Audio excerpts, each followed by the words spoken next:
Hello and welcome to WGTC Radio, the official podcast of entertainment website We Got This Covered. I am Jonathan Lack. And I am Godzilla. And we are here, unfortunately, though the theme song suggests we're going to talk about Godzilla all day, that's not this podcast. It's not, because I'm down for that. You could, yeah. That's like the one secret thing, you know, like how we slowly turned this podcast first into a Doctor Who podcast, then to a Persona podcast. Yeah. My new goal is to turn this into a Godzilla podcast by the time that next Godzilla movie comes out. Nice. Because I can totally just do that too.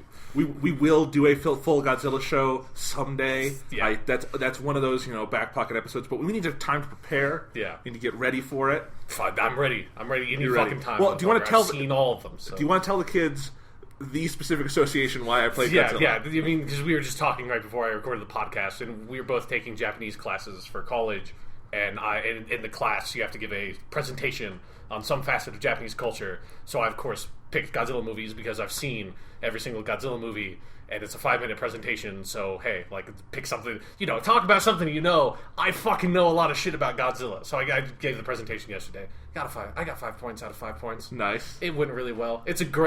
I had so much fun putting together that fucking PowerPoint presentation because the entire thing is basically just GIFs of Godzilla and with Godzilla music. I embedded it into the PowerPoint itself, so it's I had to time it out super specifically to get the music to sync up where I wanted it to sync up. But it was nice. A lot of fun because there's so many great Godzilla GIFs out there, Godzilla flying through the air, Godzilla versus Hedorah, his famous sliding tail drop kick from Godzilla versus Megalon. I have that.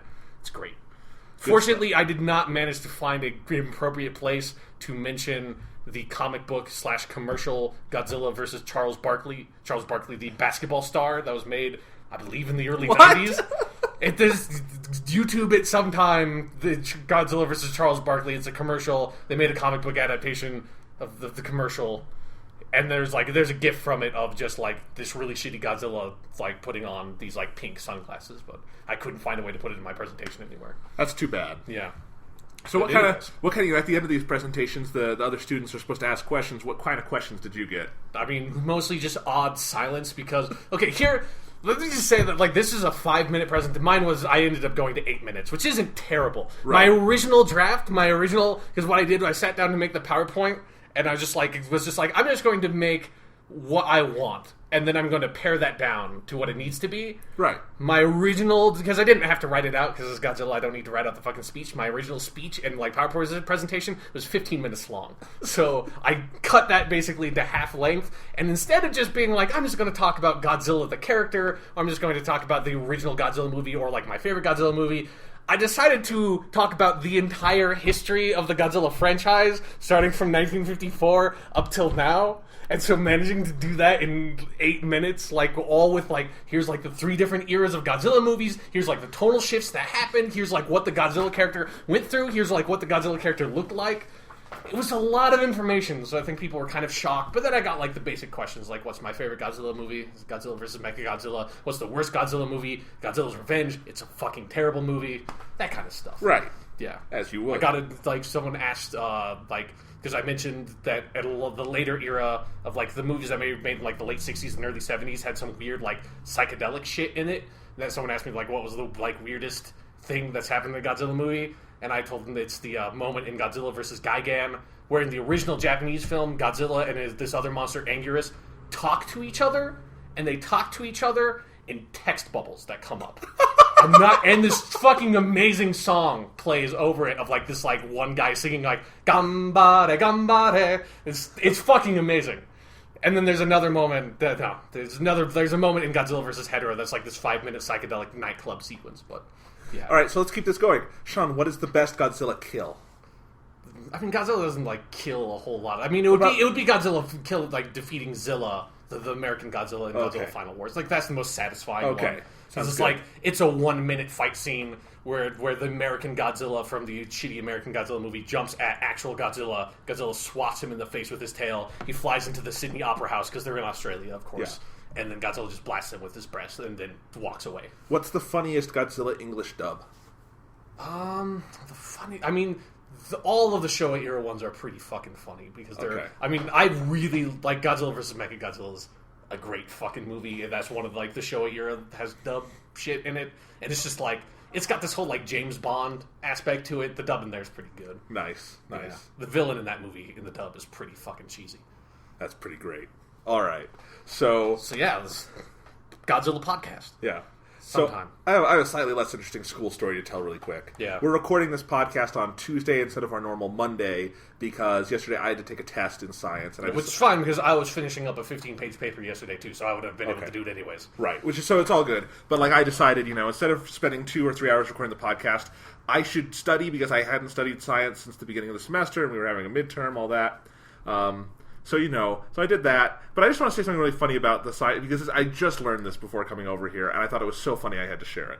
So I'm in this biology lecture. It's like a freshman biology class. I'm like a senior, but, you got to get this shit out of the way. And so I'm doing this biology class, and it's a good class, it's a good lecture, but the tests are like insanely difficult in weird ways, which biology really shouldn't be. Yeah. But it depends on what you're doing with biology. But this is just basic, This is all pretty much stuff I know that I'm getting a refresher on. Mm-hmm. But in any case, so the first test we did a couple weeks ago, I did really poorly on it. I didn't know all the stuff. I hadn't really studied, and I felt really bad. And then I got the score, and I'm like, oh man, I got like 60%. And then it got curved. And I realized I had gotten like a B with the curve. The curve had been so extreme. And then on last night's test, I thought I did really well mostly, but I still got like a 70-ish% or something, and I was still kind of bummed. So he had also included in the email with our grades this sheet that was sort of the curve cheat sheet. Like you could look at it, take your percentage, and look at it on the thing, and it would tell you like if you got a 60, what letter grade that is with the curve. Well, it turns out these tests were so extremely curved that I actually got a 70% even on the first test. Yeah. That's an A. Oh, Jesus. Highest grade in the class. I got top marks. Fucking. And then. Wow, so now I know, like, where all the freshmen, like, who really don't want to take a science class go. Yep. I didn't realize it was biology. It makes sense now that I think about it, but I had no idea. And very similar curve for the second test. It was like 72% was an A. So I still got an A, but I think I got an A minus on this one. Which sucks because I prepared way more for this one. Yeah. So it's just like, but that's like the most shameful, disgusting A like ever got. Yep. It's just. It's like the scarlet letter A. Like, it's shameful that you couldn't get a proper A on those tests. I know, but it's hilarious, and it's like. The thing is, that's like a 200-person lecture, and maybe 30 people show up every day. Oh, geez. I do at least go to lecture almost every day. There's some mornings where I'm like, fuck it. But because I can get an A. I don't even have to be there. Yeah, you can get a C and get an A. You can be average and you get the top fucking mark. And if you don't know how curves work, curve literally refers to bell curve. Yeah. So like lots of C's in the middle, a couple of A's, a couple of F's. That means the average was like 30%. Like, that's ridiculous. Jesus. How great is that? In fact, I want to show you the, I'll bring it up maybe later on, but it's so funny, the sheet. Like if you got to get an F, you had to get like a 20-something. It's so funny. So that was pretty funny. So, for biology, I'm trying to remember back to my high school biology. Does it go kingdom, phylum, family, order, genus, species? Did I get that right? I got that question wrong. So okay. I don't know. So I think that's fucking right. I haven't taken biology since like my sophomore year in high school. Yeah, it's kingdom, phylum, family, order, genus, species. Yeah, I also have to take a biology lab, and we had on our biology lab test, we had that, and I was able to put out kingdom, phylum, and then I was done. Okay. So I got like 2 out of 7 on that. Next time, try family, order, genus, species. I might be wrong. I might be wrong. I have no idea. Well, hey, you clearly know more about this than I do. Yeah. So, all right. I would like to make it clear I'm a good student in most areas. I just don't quite give a fuck about science right now. Well, science doesn't give a fuck about you, Jonathan. If I could, live twice, have a second life, do it all over, I would, I did all this stuff. I really like this life, hopefully. Then I would go back and, because I am interested in science. I just don't have enough time. Sure. To be really invested in it. I would be invested in science. Like astronomy, sure. I would really go in, Yeah, you definitely would, yeah. Or I'd get bored until it gets like a little hard and you're like, fuck it. I'm going to go play Batman. Yeah, exactly. All right, so Sean, what have you been doing lately? Okay, besides Godzilla presentations. Yeah. I mean, I finished up Batman. We'll talk about that later. See, I got another game off of Amazon because I could get it for like $10, and I heard it was really good. I kind of wanted to play a game that was really good. And it's a game called Dark Souls, which is Dark Souls is a great fucking game. It is really, really good. It's a sequel, kind of weird pseudo-sequel to a game that came out on the PS3 called Demon Souls, that I played a little bit of when it was on PS Plus, but I didn't like Demon Souls so much.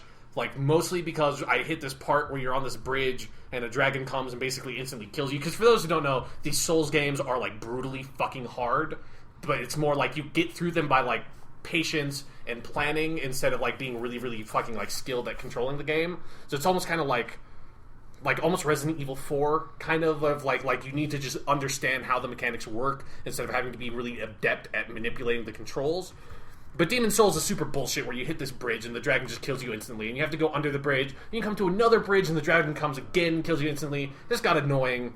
And then also in Demon's Souls, every single time you die, your health gets cut to 50%, now becomes your maximum health, and then I forget, like, you have to get it back by regaining your humanity. Like, the systems in these games are insanely complex. But Dark Souls is just, it's a ton of fun. It's kind of like an action RPG with, like, this really, really dark fantasy setting where everything's just sort of, like, dead. Like, you are undead in the game, and, like, I think maybe everybody's undead. I don't know. Like, I think everyone, or, like, most people have been killed, and they, like, but you can kind of regain, like, proper life by, taking humanity from something and then consuming their humanity, which is just, like, an item you can use. It's really, like, there's so many fucking crazy systems. The game's really cool. It's a lot of fun. And like I said, it's brutally hard, but that makes it really rewarding when you, like, beat the bosses and that kind of stuff. So, Dark Souls. Fucking fun, dude. Nice. It's really addicting. So what platform do you have it on? I'm playing it on the Xbox 360. Like, if you have a good PC, I would get the PC version, but my PC's not good enough to run it, so. Okay. Because it is also made by, like, a relatively small, like, Japanese developer, so, like, they just did not give a fuck about frame rate in that game. So, like, there's this boss that I hit that's, like, maybe, like, the third boss you fight, which is this big fucking, like, undead dragon thing. Well, it's more like, it's like a living, like, bottom half of a dragon. It's got, like, dragon legs, tail, and then, like, it's a rib cage, and then near the top of its rib cage is just, like, kind of decayed flesh. And so you fight that thing, and it just, like, runs around this giant chamber. Whenever it hits a pillar, you're, like, all these, like, dust effects pop up, and then that just, like, tanks the frame rate to, like, 5 frames per second if you're looking at the dragon. It's just, like, they didn't fucking care at all. So everyone that's complaining about, like, oh, like, there's, like, frame drops in the PS4 version of Call of Duty Ghosts, or, like, oh, like, this version of the next-gen game is not running at 60 frames per second. Fuck you. Like, Dark Souls barely runs at 20 frames per second at, like, the best of times, and that game is still fucking great. Yeah, try playing Pokemon X and Y with the 3D on. Yeah. No, yeah, that's at least funny. That game's fucking turn-based, though. With Dark Souls, yes. it's this real time. You like, need it. Yeah, like, timing can be pretty important. The frame rate's just gone. You're like, well, shit, I'm just gonna run away. So Dark Souls, Sean's random game recommendation of the week. Yeah, I mean, hey, like, it's no, like, if you like are into this kind of game, like, it's no secret that this is a really good game. I just hadn't gotten around to it up until now. I just waited until it was really fucking cheap to play. Yeah. Well, as for games, I've really just been playing more Batman Arkham Origins. I've been working on some other stuff too, but mostly, like, I haven't wanted to start a new game before the PS4 comes out, and I've been really into just the side stuff in Batman, which we'll talk about more later. But in terms of something new, I kind of played this week and pissed me the fuck off. I want to mention this really quick. Our tech segment of the year. Sure. The one tech segment we do, like, every year. Yeah. So, you know, my father passed away about a year ago now, and so, you know, he used to take care of all my mom's computational needs. Yeah. You know, computers and technology and stuff. Now I have to do it. And she was using this really, like, this shitty little Ultrabook kind of laptop. Ultrabook that's like a nice computer. This is like a Samsung, like, 8-inch screen piece of garbage. Doesn't, like, you know, 200 megabytes RAM or something. It was the slowest piece of shit. And so I finally was like, all right. And she needed to do stuff on her computer, so I was like, finally, like, all right, Mom, we're going to go get you a new laptop. Because they're cheap. Yeah. Mostly, you can get, like, a nice laptop. Yeah. We're going to go to Best Buy. I'll put it together for you. You know, it's fine, but, you know, you need to be using something nicer. Because I can't, you know, come fix your laptop all the time. So we went over to Best Buy. A nice, awesome Asus laptop for $240. It's like 1080p. It's, you know, running the newest, you know, software and stuff. It's got, you know, 3 USB ports and HDMI out. All this nice, really nice computer. Yep. So we get that, bring it home, but it's running Windows 8. And I should have followed my instincts and deinstalled that and put Windows 7 on. Yeah, that's what I would have. I mean, I haven't used Windows 8, but that's what I would have just done. But I guess I assumed... I would have done my damnedest to find some laptop that was using Windows 7. I would have ordered it online or something. But. I know. Well, this was for her, and I figured she'd be okay with Windows 8 because she's not a heavy power computer user. Yeah. Well, no. So I, you know, start using Windows 8, and I realized this is the worst thing I have ever seen.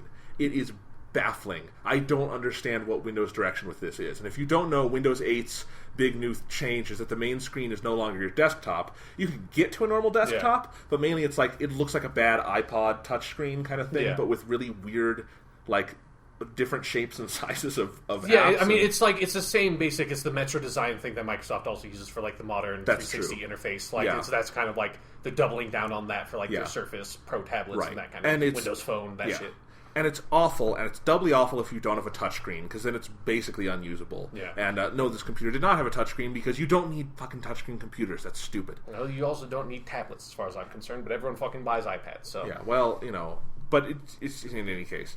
At least on your tablet, the touchscreen makes sense. Yes, on your computer, it really doesn't. And if you're trying to use and because, I don't know if it's that, like, Apple has patents on their like touchpad stuff. They probably do. I would guess they do. Because using an Apple touchpad is super intuitive. It's really nice. I really love using it. It's like an extension of my hand at this point.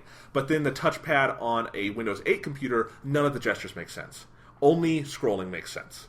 And that's just basically normal, like a mouse scrolling. Other than that, like, to move the screen, you still have to go down and like move the scroll wheel, as far as I know, like the scroll bar. It's a lot of stupid stuff. But the main thing that baffles me is that, PCs...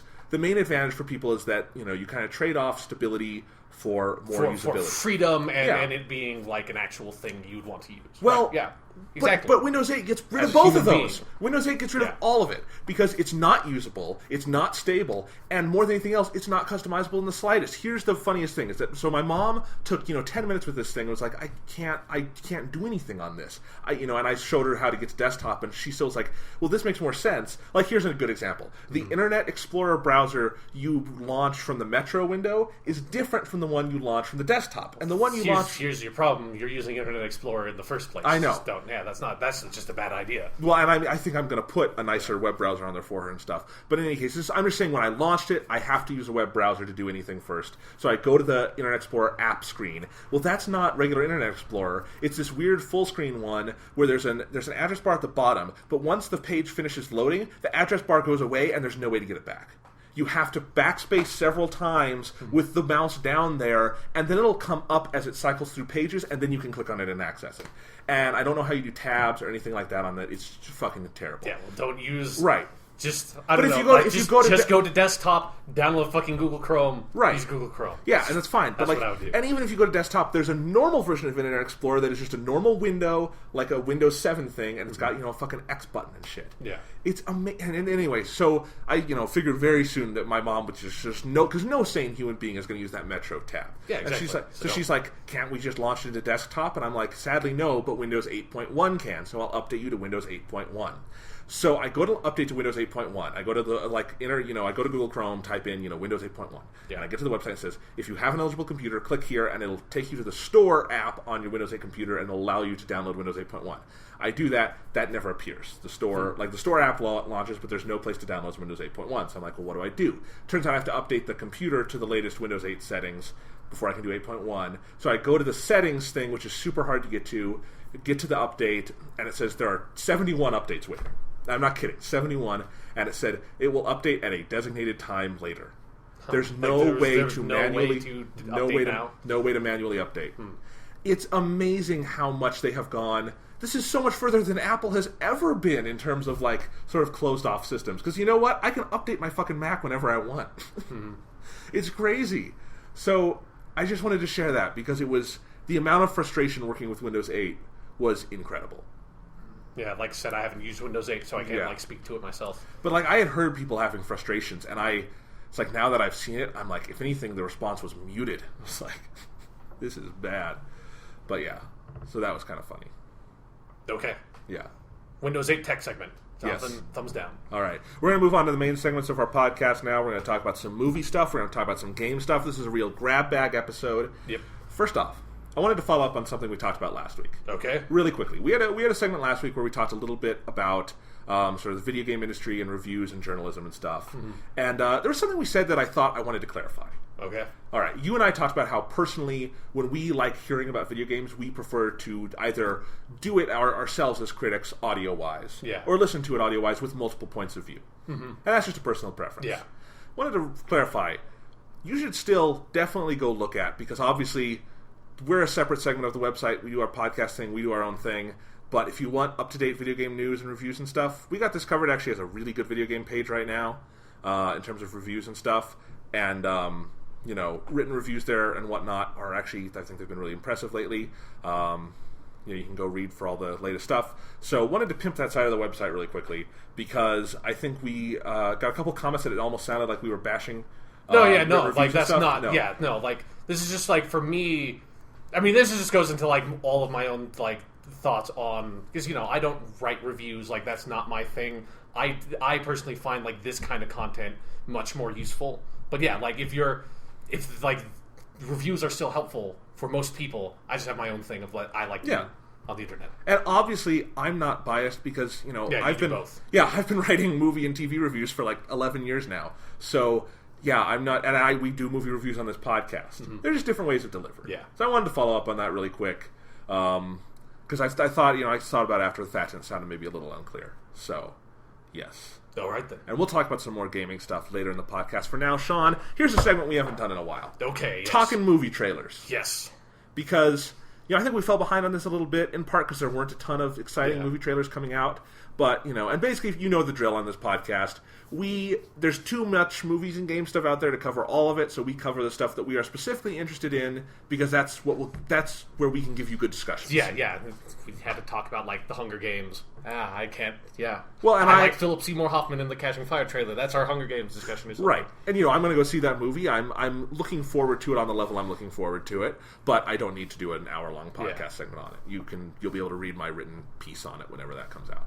So in any case, but there's been some movie trailers lately for some movies y'all know we are excited for. Yeah. Including The Hobbit, The Desolation of Smaug. How psyched are you for this movie, Sean? Really. Like, I really liked that Hobbit movie a lot more than most people did, so... And I'm looking forward to this one. Right, and I liked it less than you, but I still liked it a lot, and we're getting into the best part of the Hobbit story. Yeah. So, in any case, there was a new trailer came out yesterday. They did this sort of big fan event. Peter Jackson they were streaming it live somewhere, and then at the different theaters that it was streaming to, they had different cast members there, and then all streamed online as well. And during this, they aired some footage, and they also gave us a new, full, I assume, final 3-minute trailer.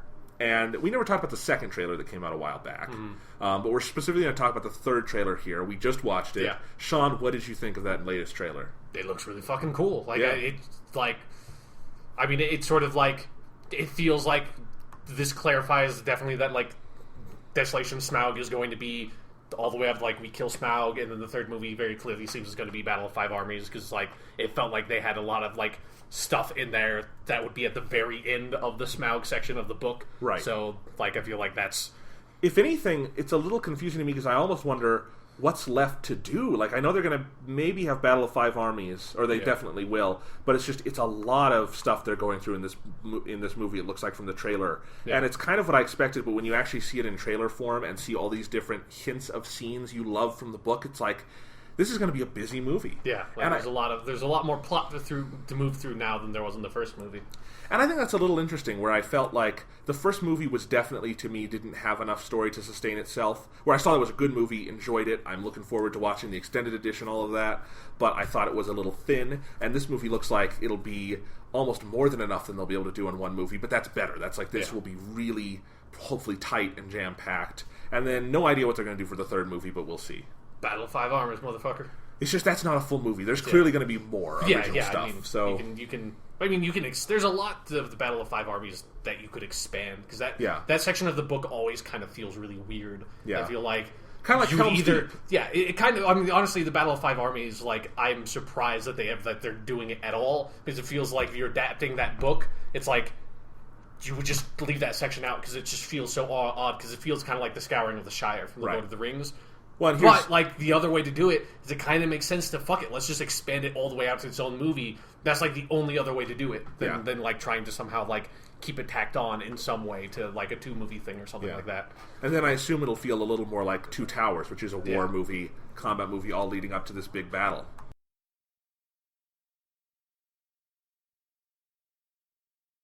And then in contrast, I think it's funny, the trailer for Desolation of Smaug, you get the same vibe? This is like the Return of the King kind of trailer. It looks like this is like... it feels very sort of conclusive to me. Like, there even, like, I thought there were a couple of lines that popped up because, there's the whole element of Thorin coming back and becoming, again, the king under the mountain. That felt like there were lines that just, like, is that a line from Return of the King? Like, hinting at, like, Return of the King stuff? Because this is a Return of the King. I never thought about that. Yep.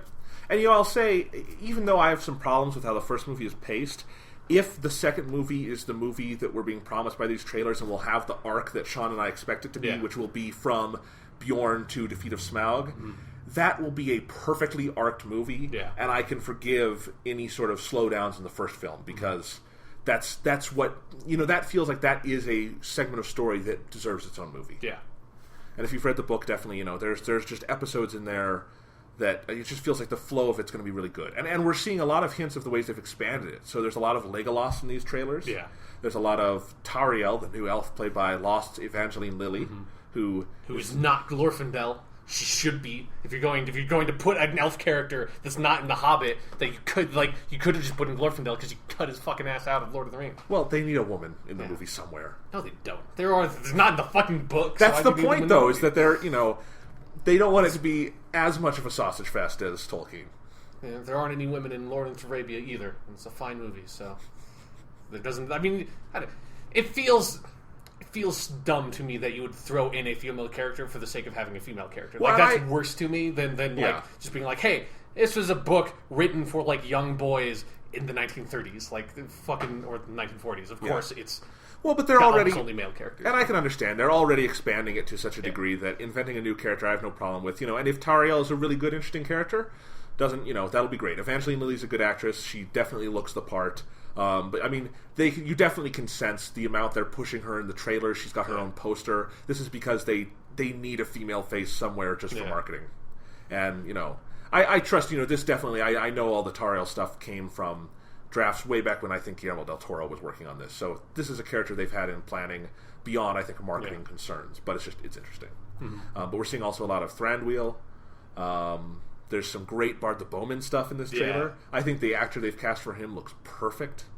And I love how dark from the trailer it looks like they're taking Thorin, which I think a lot of people forget about the book, is that Thorin takes a really dark turn about halfway through that book. And it's fascinating. And I think Richard Armitage...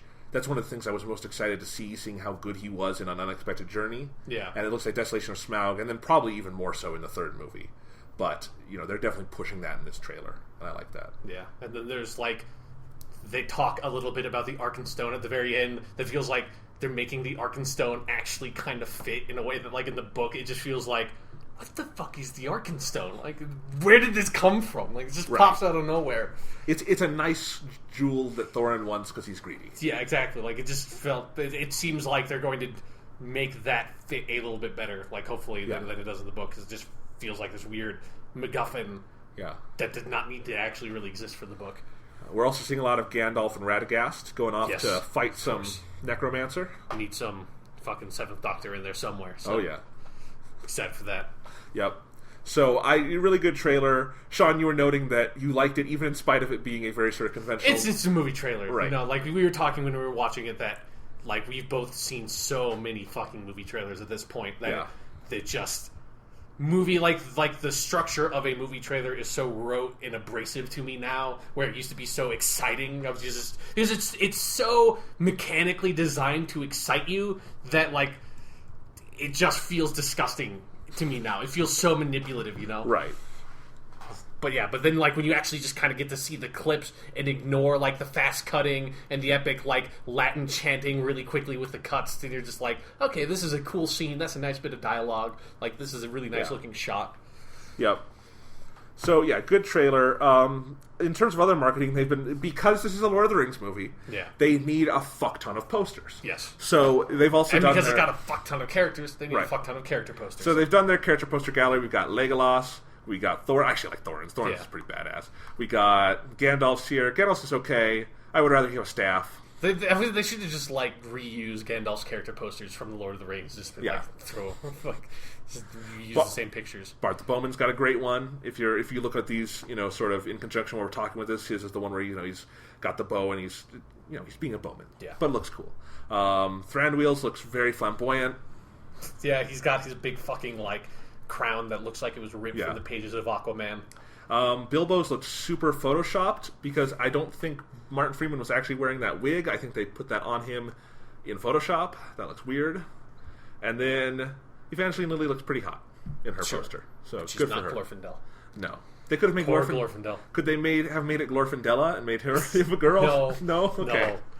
They should just fucking put a Glorfindel character poster out there and not even have him in the movies. That'd be pretty great. To sate all the rabid Glorfindel fans. Like, back in the day in 2001 when there was the Lord of the Rings trading card game, they had the Tom Bombadil card, and it was a picture of Tom Bombadil taken on, like, the Hobbit set, but obviously there's no Tom Bombadil in the movies. She was never cast. It was just, like, a crew member. But people circulated it as, like, this is the deleted scene with Tom Bombadil. Yeah. It wasn't, but yeah. And then there's a big poster that's like sort of the final theatrical poster. And I have to admit, I'm not a huge fan of this one. It doesn't. I like a lot of the Lord of the Rings posters, especially on the Hobbit posters last year. I thought were great. This one looks really conventional. It's just a bunch of faces kind of doing their thing. And I still am a little bummed out that Bilbo himself is being as marginalized as he is in all marketing and kind of in the movies themselves. But like the Hobbit poster for Desolation of Smaug makes it look like Gandalf is the main character when Gandalf shouldn't even be in this movie that much. Yeah, well, I mean, if you're adapting all the like extended material, of course, like he is actually the Duder antagonist of the movie, really. But and if you remember, I mean, obviously Aragorn was more prominently featured on the Two Towers and Return of the King posters than Frodo and Sam. But it's fine. This is not my favorite Lord of the Rings poster. Oh, I'm sorry, Jonathan. I'm sorry they didn't make a good poster for you. Well, no, but they did the first Desolation of Smaug poster, which is Bilbo standing in front of the door to Smaug's lair, the mountain. That is one of my favorite movie posters ever. I love that one. I think it's great. I think it's the best of the Hobbit posters, at least, and I'd put it right up against that Fellowship of the Ring poster. That's the two giant statues. Mm-hmm. Those are just two great evocative posters, so they can still do it. These ones just feel a little generic. Okay. So that's our poster discussion for this week. All right, and then in terms of that, they also did a soundtrack listing. Hooray! Sean, you excited? Excited? Yeah. There's nothing more exciting for me than the names of songs and the soundtracks for movies. I got the press release, and this is actually I was going to mention this either way, because yesterday they put it up on Amazon, and I pre-ordered the special edition soundtrack. It's purple. An Unexpected Journey was red. Yeah. So, nice. Yeah, but Two Towers is red, so... It's kind of weird. And then... Yeah, they haven't had purple before, I guess. Yeah, purple's new. That's good. It's good, yeah. I mean, they're really kind of out of colors, mostly. Yeah. They could do yellow, I guess. That'd be kind of lame. We'll see. Maybe gold. It's the same fucking thing, dude. Like yellow nice and gold, it's the same fucking thing, for God's sakes. All right. But anyway, just nice to know, it's coming out December 10th. I'm a big fan of the, Hobbit, Lord of the Rings music. Howard Shore writes great scores. Hopefully this is good.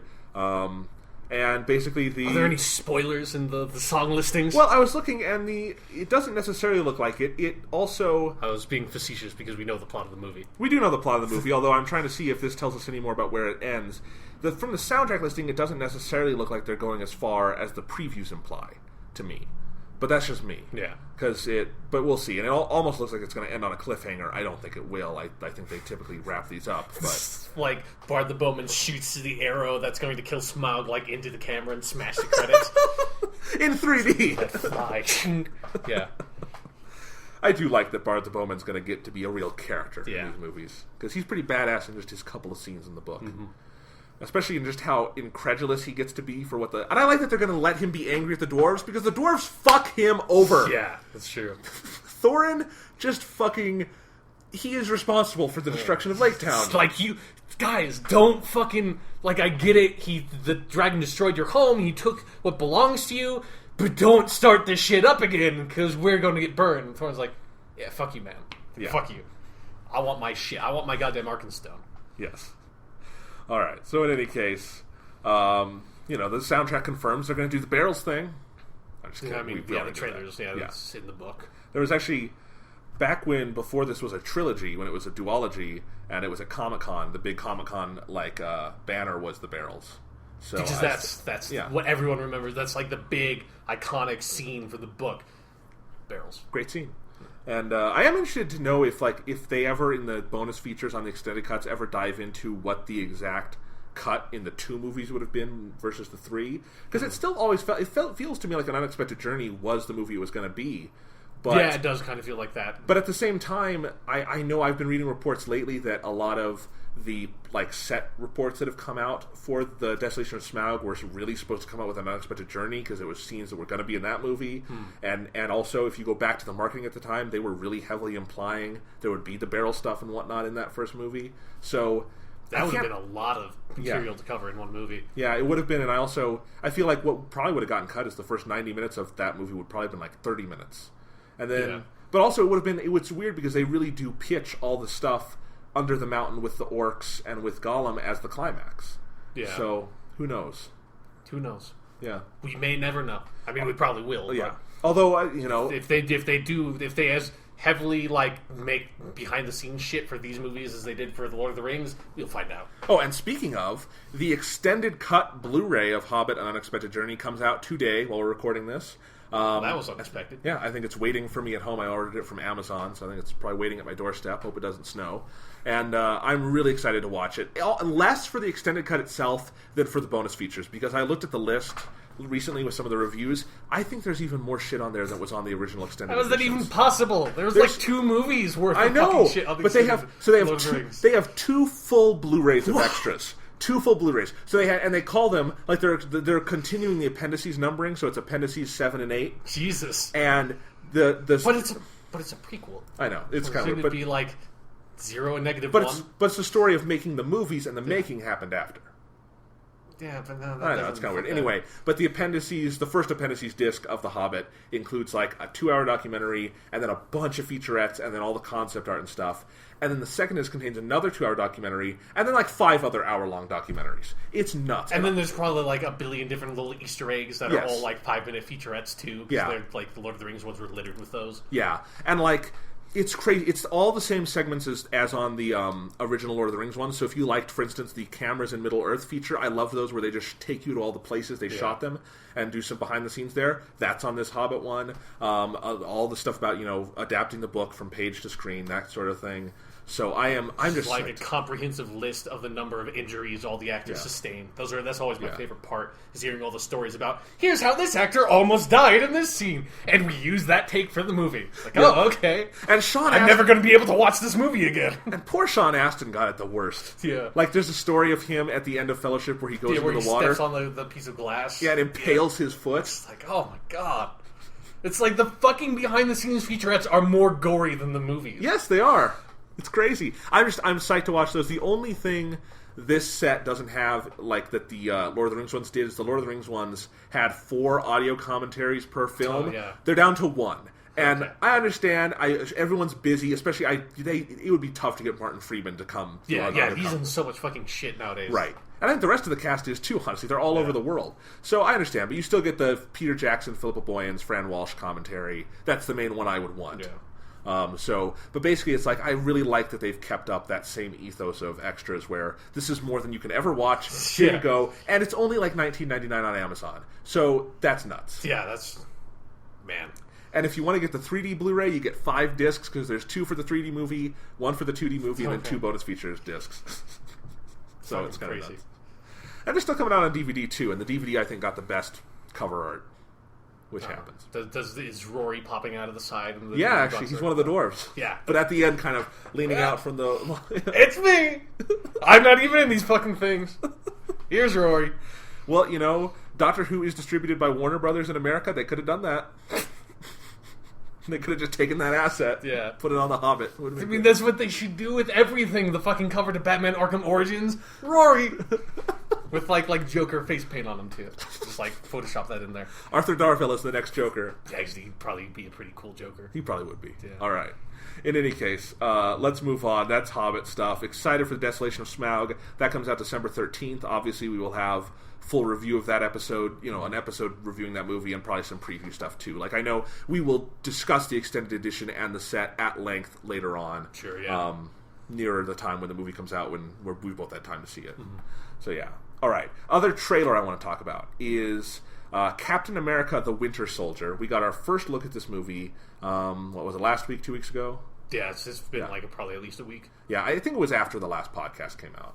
So it's been about a week. And this is a movie I'm excited for. Yeah, me too. Captain America, outside of the Avengers, was my personal favorite of the Phase 1 Marvel movies. And I know that's just a personal preference thing. Yeah. But I know you really loved it. Yeah, so it's fucking awesome movie. They did great work with Cap in the Avengers. And I'm really excited to see where they take him from here. And it's a new directorial team, and that kind of had worried me. It's Anthony and Joe Russo, who have very little feature experience. I think their biggest movie is Yumi and Dupree, which I kind of like that movie. It's an okay comedy. Yeah. Owen Wilson's good in it.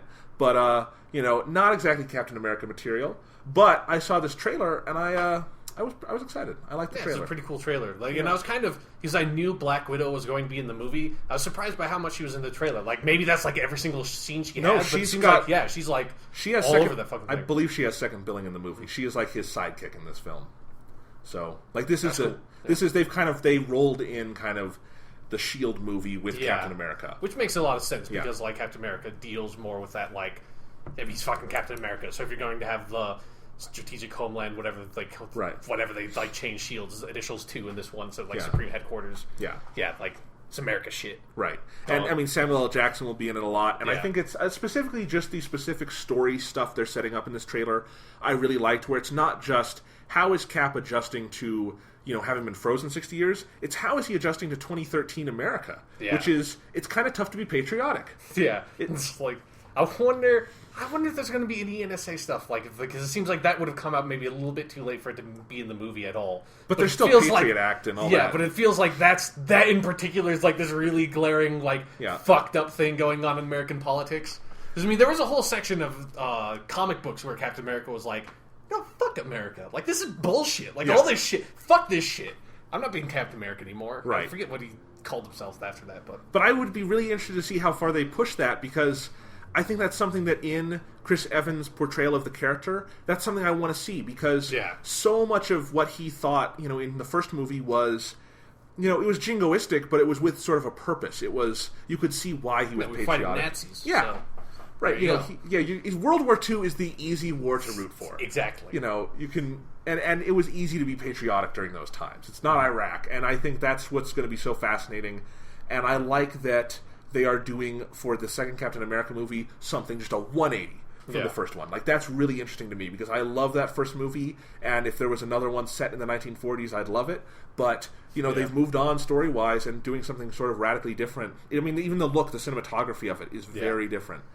His suit's a little different, but it's going to be good. I'm excited, or I hope it's going to be good. Yeah, I'm excited for it. Like, I'm curious to see how there's like only a little hint of Falcon in there, like the dude who can fly. And that's Anthony Mackie, and Anthony Mackie's a great friggin' actor. They're going to have the whole cast of the Hurt Locker in here at some point, because Jeremy Renner is Hawkeye. Oh yeah, that's true. Right. Really fucking funny. Yeah. Yeah. I wonder if we'll see Hawkeye in this one. I don't think so. I don't think he's I feel in like we would have heard. Yeah. I know he's coming back for Avengers 2. But Captain America can't have like 3 fucking sidekicks in one movie. He's already they already threw Black Widow in there as just like random sidekick. Yeah. It's like, hey, like I just hope that because Falcon and Captain America have like this really strong bromance in the comics. Yeah. I hope that comes through in the movie. I hope so too. I always like that in comics, like the bromances that different superheroes have, like Superman and Batman, the greatest friendship ever of any fictional like characters of all time.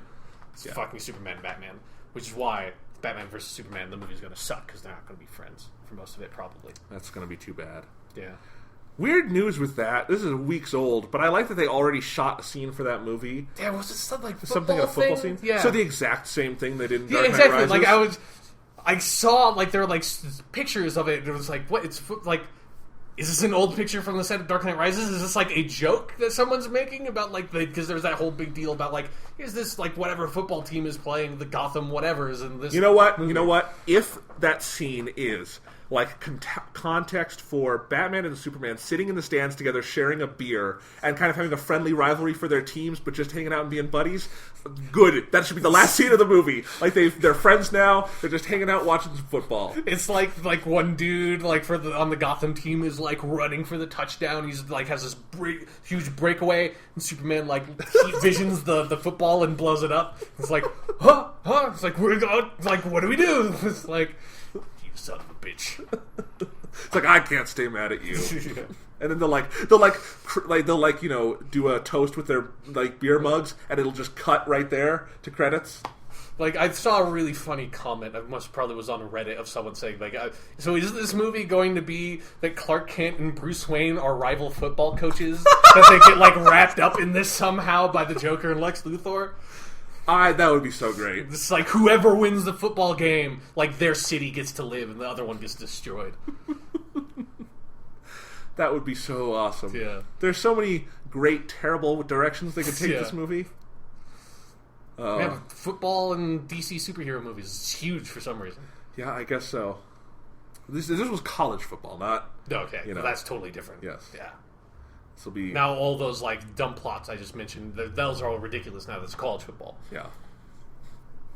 It's almost doubly weird, because it's like that's their distinction between the Hines Ward scene in Dark Knight Rises and this. But, oh well. In any case.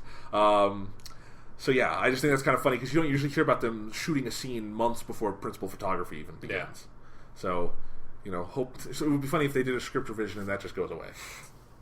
All right, so that's that. Thor 2 is coming out this weekend. Yeah. The Dark World. Shit, I didn't know it was coming out. I thought it was next weekend. No, all my Friday. time is fucked up in my head now. Yeah. You looking forward to it? Yeah. Like, I will see any Marvel comic movie no matter what. And I will enjoy it at least somewhat. Wait, do you mean like Marvel Studios or like Marvel? Yeah, that's... Okay. Yeah, like, So I'm not you going to didn't see Ghost Rider, Like, who gives a shit about Ghost Rider? You didn't go to see Elektra? No, I forgot that. I forgot that movie's not just straight to DVD. No, it was in theaters. Yeah, this seems like that would have just been straight to DVD. Poor Jennifer Garner probably would still be a star if it weren't for that. To be fair, who gives a shit about Elektra, too? Like, she's not even I don't even know if Elektra ever had her own goddamn comic book. She's just a Daredevil character. Who gives a shit? Yeah.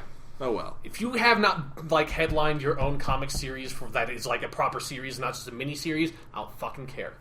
All right. Laying it down. Okay.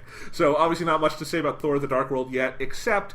Annoying thing again where it came out in every fucking country in the world except America last week. Oh, boo-hoo. And, oh, no. This stuff's not coming out in America first anymore. It's just hard to avoid spoilers. That's all. Yeah, not really. I do it okay. Okay. It's kind of annoying. That's all. I know it's I shouldn't be mad about it, but yeah. America's not number one in everything anymore. It just gets everything for free. Yeah. See, I want American supremacy to continue. Yeah. Well, you might not like this new Captain America movie, then who knows? Right, who knows? Yes. Captain America will have to go personally, like, wiretap people. Maybe that's what the second half of the movie will be. Is he'll learn about the tapping, and he goes to, like, the German president's like, Madam President, give me your phone. And he gets the tap out, and he's like, I'm just trying to, make America right again. Yeah. He becomes like this weird Jack Bauer character. Yeah. But, just talk about, like, the Captain America 2 trailer. Like, I just think it's really funny how they're, like, taking this 10-year-old comic book story so that anyone who gives a shit about Captain America knows the plot twist. And it's just like, I mean, obviously they have to... I'm not even going to say it here in case nobody knows. But everybody fucking knows who the Winter Soldier is, for God's sakes. And it's just like, it feels like... Iron Man? Yes, exactly. It's Tony Stark. Yeah, okay. Yeah. He's living a double life as also a Russian super agent. Yeah, but it's just I think it's really weird to watch a trailer for like this thing that's like, who is this Winter Soldier guy? Like what? Like he's got this mask and oh my god, he caught Captain America's shield. Like how does he do this? So it's like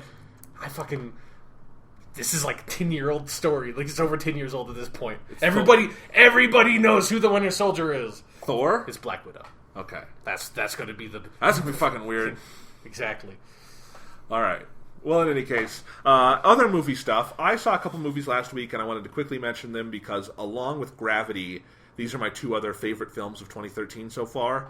The first one is one that came out like a month ago. I finally caught up on it. It's Paul Greengrass's Captain Phillips, starring Tom Hanks. This is the true story about the Somali pirate crisis from a couple of years ago, I think 2009, where this sort of commercial freighter vessel, captained by a guy named Richard Phillips, was hijacked. Oh, really? I didn't realize the dude was going to be named Phillips. Yeah. The Captain Phillips was taken hostage. There was several days. The Somali pirates were all killed by American forces and Captain Phillips was rescued. I just gave away the movie. I'm sorry, that's news. It's fine. Bucky is the Winter Soldier. If we're just spoiling stuff that everybody knows, Bucky Barnes is the fucking Winter Soldier. He didn't die. Everyone knows. If you're spoiling fucking Captain Phillips, I'm going to fucking spoil Captain America 2. What do you think would be more common knowledge? The end of Captain Phillips or the identity of the Winter Soldier?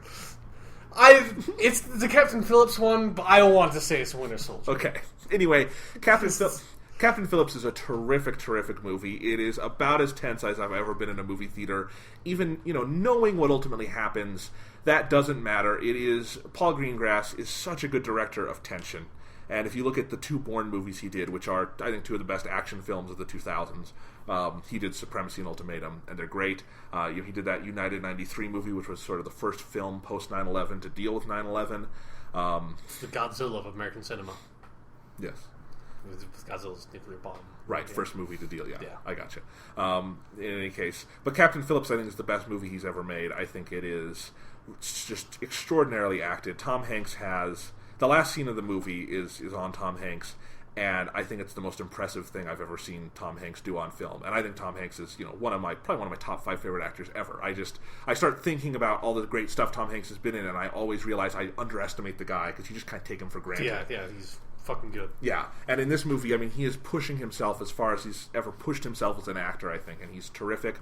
But also the actors who play the Somali pirates, in particular the pirate captain, they do a great job with those characters. Does he have an eye patch?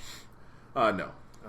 I don't care about the movie anymore. Okay. But in any case, I think the movie, it's amazing sort of how subversive it is with the arc of this, in that it, you really at the beginning, it's a little tense because you're kind of worrying for Captain Phillips and the crew as the pirates are going to hijack it.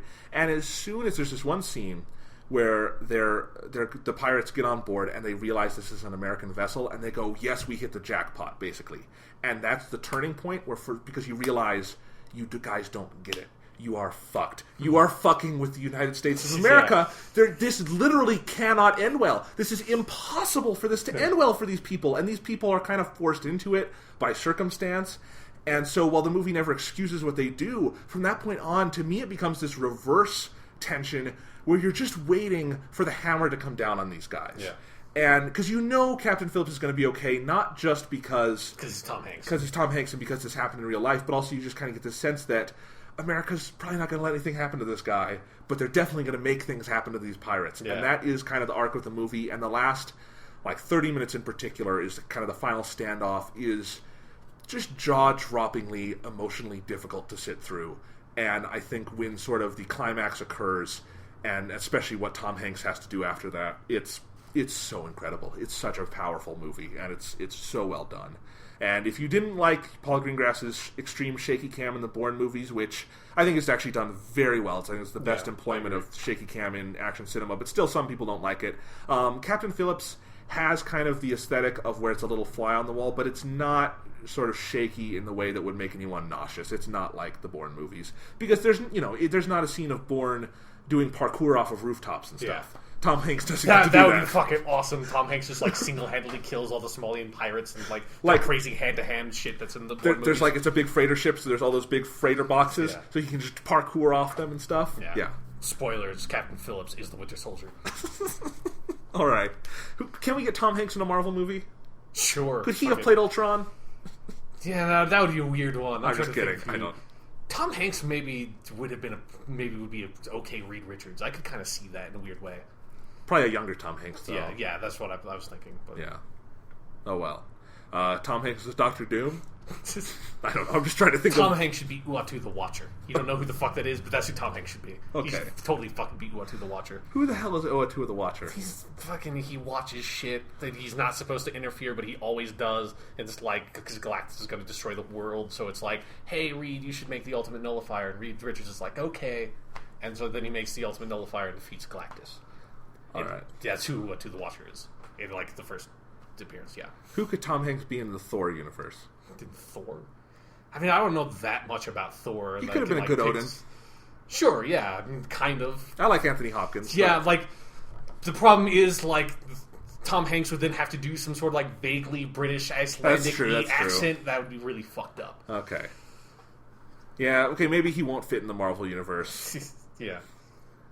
He's not in the Thor section of the Marvel universe. That would just be weird. Do we try casting him as the Mad Hatter in a Batman movie? The Mad that's the character you go to is the fucking Mad Hatter. If I'm making a joke, that's the one I go to because that's the stupidest one. Fucking Jarvis Tetch. Yeah. Tom Hanks is Jarvis Tetch, the Mad Hatter. I think Tom Hanks would be a better ventriloquist. He could be a pretty good ventriloquist. It'd be a different version of that character. But see, ventriloquist. I couldn't see him as Mad Hatter. It'd just be weird. Ventriloquist is such a niche Batman villain. I don't know him because he's not in the Arkham games. He's in the animated series. He's not that small. Okay. He should be in the Arkham. It's dumb in Arkham Origins that Mad Hatter is in there because he was in Arkham City, and they have not properly done ventriloquist. But Scarface, ventriloquist doll, is in Arkham Asylum. He's in one of the last cutscenes, and Joker's talking with him, and then throws him. And it's nice. My dear delusional Dark Knight. That scene. Well, Scarface. maybe Rocksteady is saving ventriloquist for the main villain of Arkham World or whatever. Yeah. Or maybe the ventriloquist is going to be the villain in the new Batman franchise after Batman vs Superman. Who knows? The time of the ventriloquist is upon us. Yes. No, he will be I really like him. He's an underrated villain. Okay.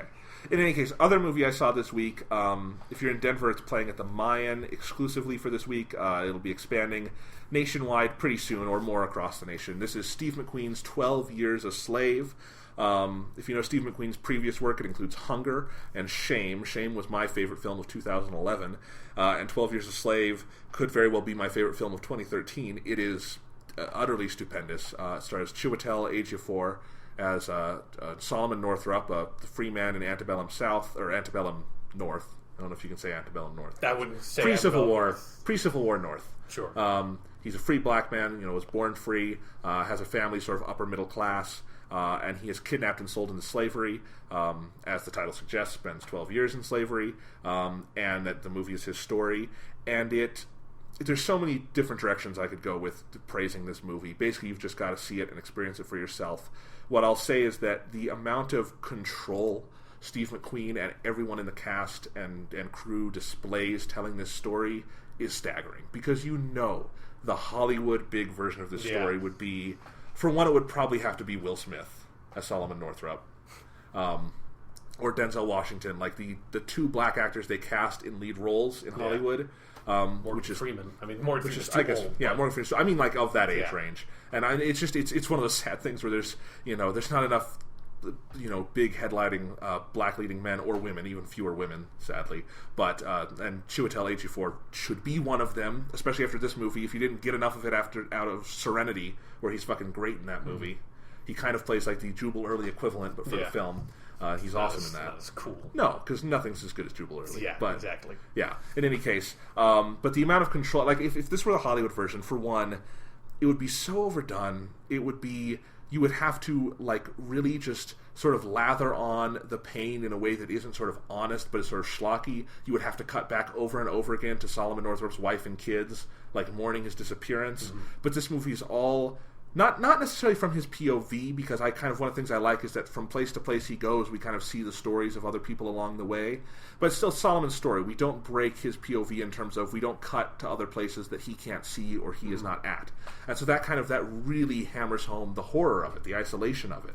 And just the sort of the absolute control they show throughout the movie on any of the scenes of brutality, physical or emotional, of the small scenes of, I don't even want to say joy, but mild break in terror that can come for the character. Throughout just the amount of control they show with it, especially in some of the cinematography. This is, Steve McQueen really likes his long takes, and like Shame and like Hunger, this is comprised mainly of long takes. And there's some faster editing in the movie because they have to, by virtue of their telling 12 years of story, they have to do some montage kind of editing here and there. Training montages? No training montages. But some training montages, no Will Smith, who cares? Some really sad slavery montages, cotton picking montages, torture montages. That sounds like fun. Yeah. I want to see some torture montages. Not a fun movie. But in any case, and so just sort of like I was saying, that and each of the big long takes in the movie, of which I would say there are more than there were in Shame, just incredible work. And again, just incredible control. Musically, too. Hans Zimmer, I was telling Sean before the podcast, the main theme there's basically one main theme in the 12 Years a Slave score, and it's expanded and played upon in many different contexts as the film goes along. It's the theme from Inception, not the but sort of the quiet sort of violin, and I think sometimes guitar, sort of two-note that kind of doesn't resolve itself, that sort of quiet theme. Mm-hmm. And if you know, like, the very end of Inception as the top is spinning, that plays there. He kind of expands it. That's kind of the theme of 12 Years a Slave. So much so that I actually thought, when the movie was starting, they had just culled tracks from Inception, which would not be crazy. Shame only has 2 pieces of score in it, and they're both from the Thin Red Line. They're just pulled straight from it, as I understand. But in any case, 12 Years a Slave is an original score. But again, just the entire movie, none of it is overdone.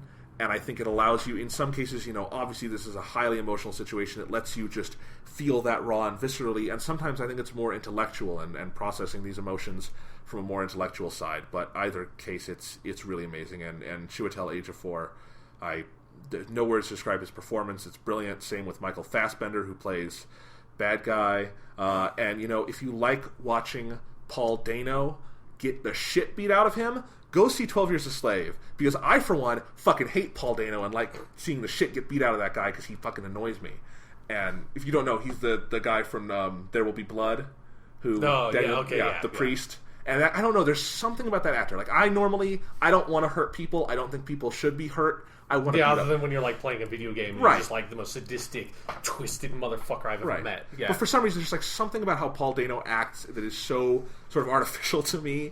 I kind of just want to punch him every time I see him. So if you, like, met a character that looked like him in a video game, like, would you just do the most horrible, awful, just, like, disgusting things? Yeah, probably. Although I'll say, if I go to your room and like in your closet, is there like a hidden false door? And if you open it up, there's just pictures of his face everywhere with like knives and pins stabbed in them. You have a lock of his hair like tied to a voodoo doll that's just like burn every night before you go to sleep. I'm just saying the best use of Paul Dano in a movie ever was There Will Be Blood, because it ends with him getting bludgeoned to death by a fucking bowling pin. Spoilers. Yeah. Yeah, Daniel Day-Lewis is the Winter Soldier. Right. That would be great. Who can Daniel Day-Lewis be in the Marvel Universe? Apparently he can be anyone. Yeah, exactly. He's Abraham Lincoln in the Marvel Universe. Captain America gets sent back in time, has to help with the Civil War effort. Fuck it. That has probably happened. I haven't read it. That has probably fucking happened.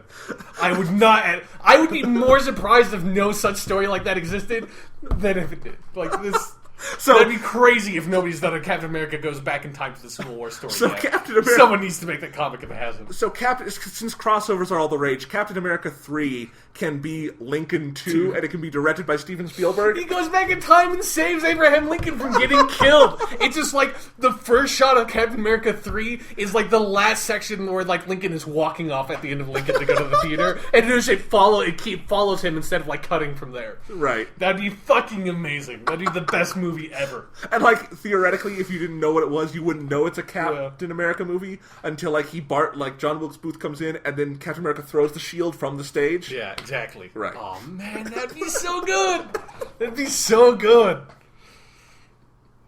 Well, we got holy fucking shit. In any case, 12 Years a Slave, probably the best movie of the year. In terms of comparing it to Steve McQueen's work, I didn't like it quite as much as Shame. That's a really high bar to set, but I think they're probably equally good movies if you take sort of personal preference out of the equation. So definitely... You just like your depraved sexuality, that's all it is. You prefer that over like seeing people be tortured. But you like seeing people tortured. It's just not as much as watching like depraved, disgusted sexuality. No, I don't like seeing people tortured. I like seeing Paul Dano tortured when he's like a jerk slave owner and Solomon Northrop gets the whip and fucking beats him up. And I know it's a scene that's, part of me was like, God, this is so emotionally difficult. This movie is so sad. This scene is sort of beautifully dark in what's going on. And then the animal part of my mind was like, yeah, beat the shit out of Paul Dano. Yeah. So now you've learned my dirty, disturbing secret here. We already knew, Jonathan. Okay. We already knew. Have you seen any movies, Sean? Not since Gravity. Not really, no. Okay. I had watched Godzilla vs. Mechagodzilla 2 nights ago. There's a 2? Yeah. Nice. Which has nothing to do with... It's made in a completely different era of Godzilla movies where they had wiped the continuity clean. So there are actually... So there's Godzilla vs. Mechagodzilla. Then there's Godzilla vs. Mechagodzilla 2, which was made 20 years later. and has nothing to do with Godzilla vs. Mechagodzilla 1. And then, after they wipe the continuity clean again, there's another movie called Godzilla Against... We call it Godzilla Against Mechagodzilla, but Godzilla Against Mechagodzilla is just Godzilla Tai, or Gojira Tai Mecha Gojira, which is the exact same title as Godzilla vs. Mechagodzilla. It's fucking confusing as shit. And then there's a sequel to that one called Tokyo SOS. So there's like 4 or 5 Mechagodzilla movies, actually. Nice. Yeah. Which is good, because Mechagodzilla's awesome. So in the Godzilla vs. Mechagodzilla American film, Daniel Day-Lewis can play Mechagodzilla, right? Yeah, exactly. Yeah. And Tom Hanks can play regular Godzilla. Exactly. This is getting But for like half the movie, Daniel Day-Lewis is just playing Tom Hanks, because Mechagodzilla's disguised as normal Godzilla. Oh, nice. Yeah. Okay. Well, in any case, let's move on. Let's talk about some gaming stuff, Sean. Okay, sure. All right, big gaming news this week was Sony put out the longest FAQ ever written in human history. Yeah, which apparently, because, FAQ stands for frequently asked questions. Yeah. I didn't realize people were asking that many questions that frequently that they demanded this fact. Like, maybe it's a list of things that you probably should know and kind of obscure trivia about the PlayStation 4. Right, and it is over 160 questions. Big PlayStation. Exactly. Like, how many people are asking questions frequently? That's 160. That's ridiculous. Right, like, I'm trying to find a really obscure one here, but maybe we'll find one as we go through it. So, Sean, big PS4 FAQ. What I'm going to have us do is you're going to read the whole thing out loud to the listeners. Okay, sure. And then we'll talk about it, okay? It's going to be the audiobook. Okay, let's just begin. So, we've got PS4, the Ultimate FAQ, North America. With all eyes on PlayStation. Okay. Posted by Sid Schumann, social media manager, October 30th, 2013. Do it all, Sean. Okay. Also at the top, there's a banner ad for Sound Shapes on the PS Vita, just so you know. With all eyes on PlayStation 4, and PlayStation 4 is in bold, *S, North American launch on November 15th, comma. We wanted to provide definitive answers to your questions, both big and small. Okay, that's enough. And infinitesimally small, apparently. Yes. All right. So anyway, Sean, obviously we cannot cover all the news out of this because there's a lot. I want to just make this a sort of free-form conversation. Did you read the thing? I skipped it. Right. I had to read like assignments for school. I couldn't also read a novel in fact form. Okay. I didn't have the time. I read the majority of this on a lunch break, but I kind of skimmed it too. But let's just talk about what things stuck out to you, what information was interesting to you, anything you want to talk about from this fact. I mean, I think it's from it came out from this fact, but like the big thing was like it doesn't play audio CDs, and it doesn't play like MP3s and like sort of like home media streaming stuff is not going to be in the PS4 at least at launch. DLNA support is gone. Yeah. A lot of people use their PS3 basically as a home media server. You could stream from your PC to the PS3. Yeah, I mean the Xbox 360 does the same thing for Windows devices. Yeah, and I'll just say like I don't know if I'm upset about this. It's just kind of, why doesn't it play audio CDs? That's just weird. Like, although I don't. I mean, I understand why. Like audio CDs, I don't care about that. Like it's not being able to stream stuff and like not being able to play MP3s. That's like I don't know. Like I have very rarely used that service on the Xbox 360. Like I don't really own a PS3, so I've never tried the PS3's version of it. But that is like something that, while I would almost never use it, I would definitely prefer it to actually be there because it's something I would like. Every once in a while be like, oh, fuck it, like I'll stream music while I'm playing some game or something. Yeah, and I feel the same way, and I know why they're doing it. It's because they have this Music Unlimited service, and they want you to buy a subscription. And to be honest, I do think this is going to change. I would suspect so as well. Shuhei Yoshida was talking to people on Twitter, and he said, hey, I shared all your comments, we talked about this, we're going to look into this. And I think you can trust that when he says that, that's not an empty corporate response. Yeah, it's fucking Shuhei Yoshida. I think he literally means we want to look into this. And I do expect some of this will change. I don't know about DLNA. I am positive at some point you'll be able to play your MP3s because that can be done software update. Audio CDs is just weird to me because how do you make a disc drive at this point that doesn't have that? That's just kind of odd. Maybe CDs are just get so old at this point. It's like, fuck it, dude, fuck it. Like, who cares? Like, we're not even, like, maybe it really kind of could play CDs. They just don't even want to put in the effort to, like, make it, like, work properly, you know? Well, we'll see. I mean, and I do occasionally use my PS3 for CDs just because when I buy physical CDs sometimes, and I want to listen to it on my nice sound system, I just put it in through there. It's not a problem. It does not sway my purchasing decision. Yeah. It was just something that stuck out, and I was like, huh. And it was the same with MP3s, where I was like, huh, because both of those seem like very easy inclusions. Yeah. And then DLNA, I understand why it's not there at launch. For people who use it, I do hope it comes eventually. Yeah. And I predict it will. Probably, yeah. Like, I would be surprised if by next year those features were not in there, then, like, the first big firmware update that would come out. Yeah. So, the other thing I wanted to talk about, because the details on this have been fuzzy, and they're still a little fuzzy, but we knew from the beginning that you would have to, on the Xbox One, any disc-based game would have to be fully installed to play it. We didn't really know what this protocol was going to be on the PS4. I think people were assuming there would be an installation component, but they also put in a hugely fast Blu-ray drive into that thing. It's a 6x drive. The Xbox One, the PS3, they both have 2x drives. So there were some assumptions maybe you would be able to just play off the disc. Who knows, a part caching, part disc. We'd see what would happen. Well, what they've said now through this FAQ is that you will need to install games. Basically, it says, when playing disc-based games on PS4, do I need to install data to the hard drive? And what the FAQ officially says is, yes, all PS4 Blu-ray disc games must be cached to the hard drive, important word there, to ensure a smooth gaming experience.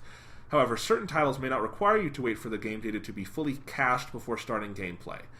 In order to start playing disc-based games, users will need to insert the game disc into PS4, just like on the PS3 system. So, pretty straightforward. Yeah. Understand why it has to be done. This also comes in conjunction with news that Killzone Shadowfall is 40 gigs. Yeah. Call of Duty Ghosts is a 50 gig install. Don't know where the fuck that came from on a Call of Duty game. I don't know. Like, the fucking, the minimum PC requirements for Call of Duty Ghosts is 6 gigabytes of RAM. Wow. It's just like, although apparently, like, I have, like, looked deep into it. Apparently most people are saying it's like, but it only actually uses 2 gigabytes of RAM, like any other Call of Duty game that's come out. Right. So who knows? So anyway, but this is interesting. The question now is still, is this like Xbox One, Xbox 360, and PS3, where the install stays and lives on the hard drive, or is it truly caching? I mean, I think what that says to me is that it's not an install. It's not what the PS3 does. Yeah. It sounds more like... I mean, it sounds more like it's basically you're just playing the game off of the disc. It is caching information to the hard drive, but that's going to be more or less invisible to you for most of the time, and it may, the first time you boot up a game, take a little bit longer to, like, you might have to see, like, one really quick progress bar for it to cache the necessary information it needs to cache, and then probably that will be, like, on whatever block of information on the hard drive is taken up for that overall game. But that does not sound to me like, oh, I need to install the game. Like, it would say you have to install the game. That's right. Like caching. It's almost maybe a little bit more like what Grand Theft Auto 5 is kind of like, in a weird way. Of just like them, like, trying to run, like, all the different data off the two sources. It's like you're trying to cache some of the information up front, and so you can just run that off of the hard drive, but it's not going to be like, it's going to be a fraction of the information that's actually on the disc. Well, yeah, this was my prediction, and this is what I hope is true, is that, Call of Duty Ghosts, it's 50 gigs, but you don't, when you pull the game out, the 50 gigs isn't still there. No, that's not what that says to me at all. No, like, and it I'd be tremendously surprised if, like, you were buying a disc-based game and it took up a 50 gigabyte thing because of, like, that's how much the game is if you downloaded the whole thing. Because they specifically use the word cache twice in here. They never say install in their answer. And And in other ones, they just, they don't usually talk about install a whole lot. So, like, they say, if I rent a game disc and then decide I want to buy it digitally, can I use the mandatory install to avoid downloading it and just activate my license? And they say, no, in this example, you would didn't install the fucking game. Right. You would say you have to delete the disc install data, and it doesn't say if that's full install data or what. And then it says, and then you would have to and then you would have to fully install the digital version. So it's not a one-to-one thing, which is what the Xbox One is doing. It's just the digital version is on the disc, you put it on the hard drive, and then you just keep the disc in there for verification purposes, a la the 360. Yeah. So, yeah, and either way, I still like the idea of disc-based games on the PS4 because space is going to be a little limited. Yeah. Even if it did do a full install, it would be worth having the disc to say, all right, I'm not playing Killzone Shadowfall anymore, I'll delete it, but if I ever want to play it again... It's not going to take like 5 hours to download or whatever. Just put it in and start playing. Like a 50 gigabyte file.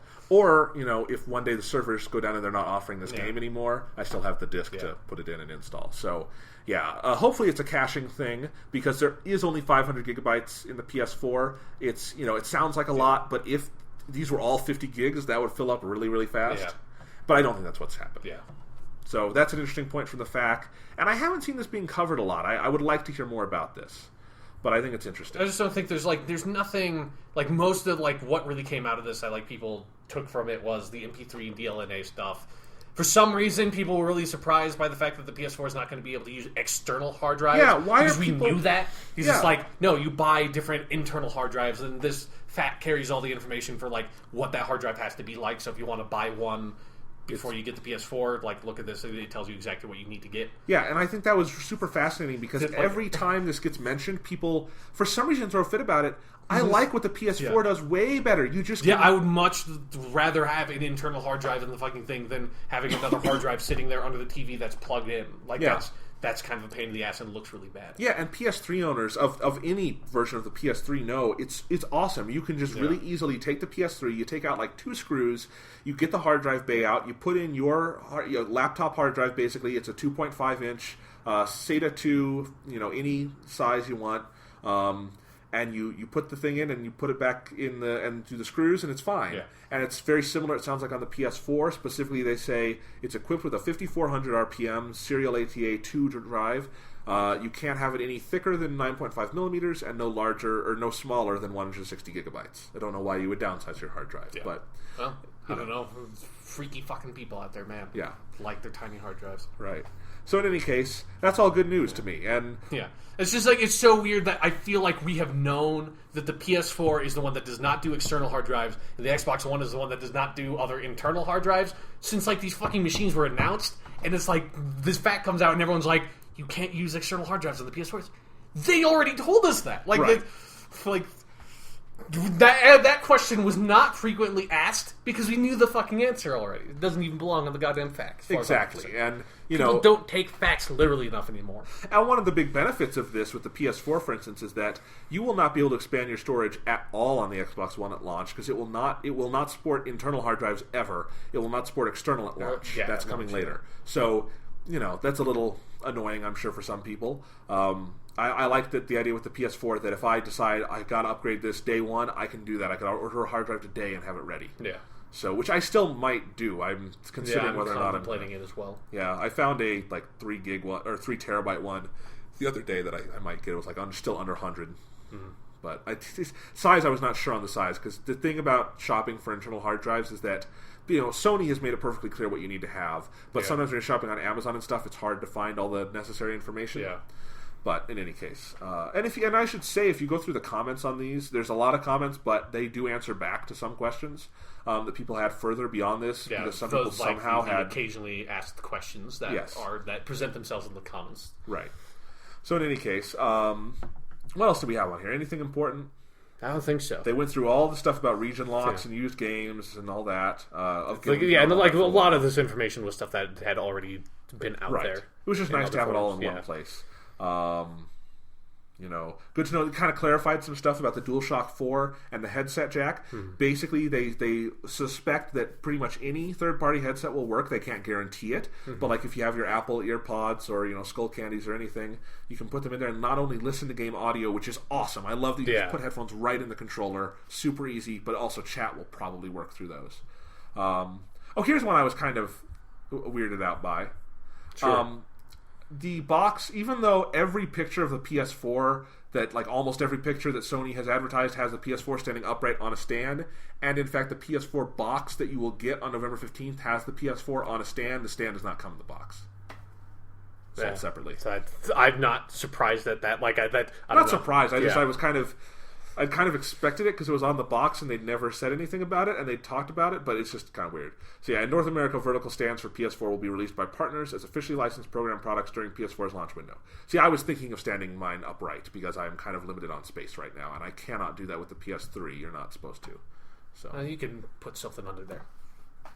You don't need to buy their officially licensed PS4 vertical stand. You can be a rebel. Exactly. Go your own way. Fucking.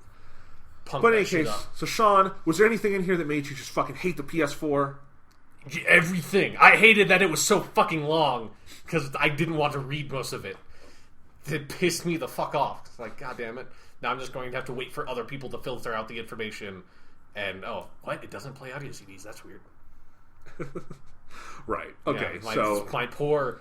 massive CD collection that I have. Here's the other thing I think they announced that people were for some reason making a stink about is that from the share button you cannot upload to YouTube. Yeah, at launch. Specifically. Which, hey. Who cares? I don't like YouTube anyway.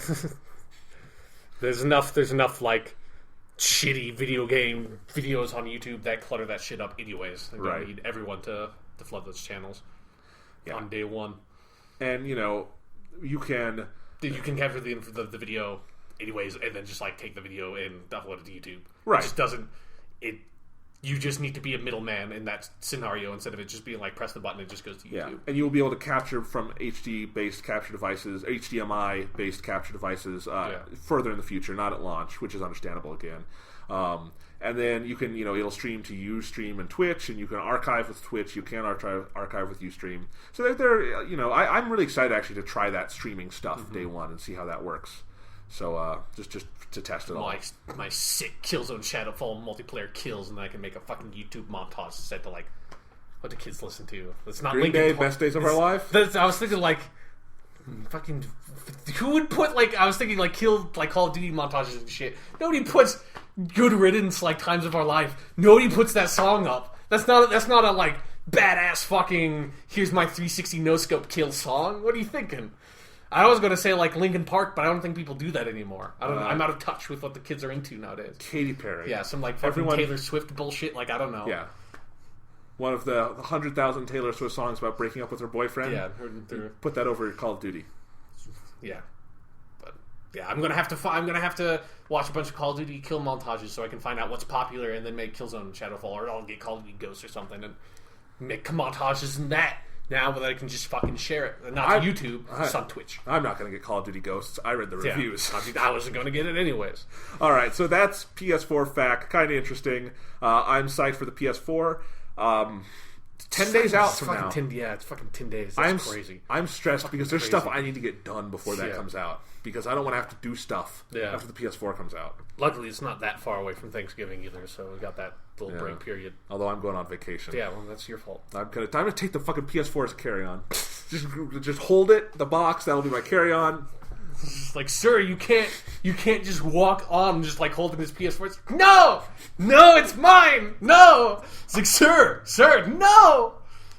I want to play Knack. I did hear, there's going to be a deal at Target Week 1, which may make me walk into a fucking Target, where you can buy 2, get 1 free for PS4 games on launch day. So I could get Knack, I could get Need for Speed, who knows? Yeah, or I may just cut my losses and be like, I don't want to walk into Target. Yeah. I'm keeping my Amazon pre-orders. Yeah. All right.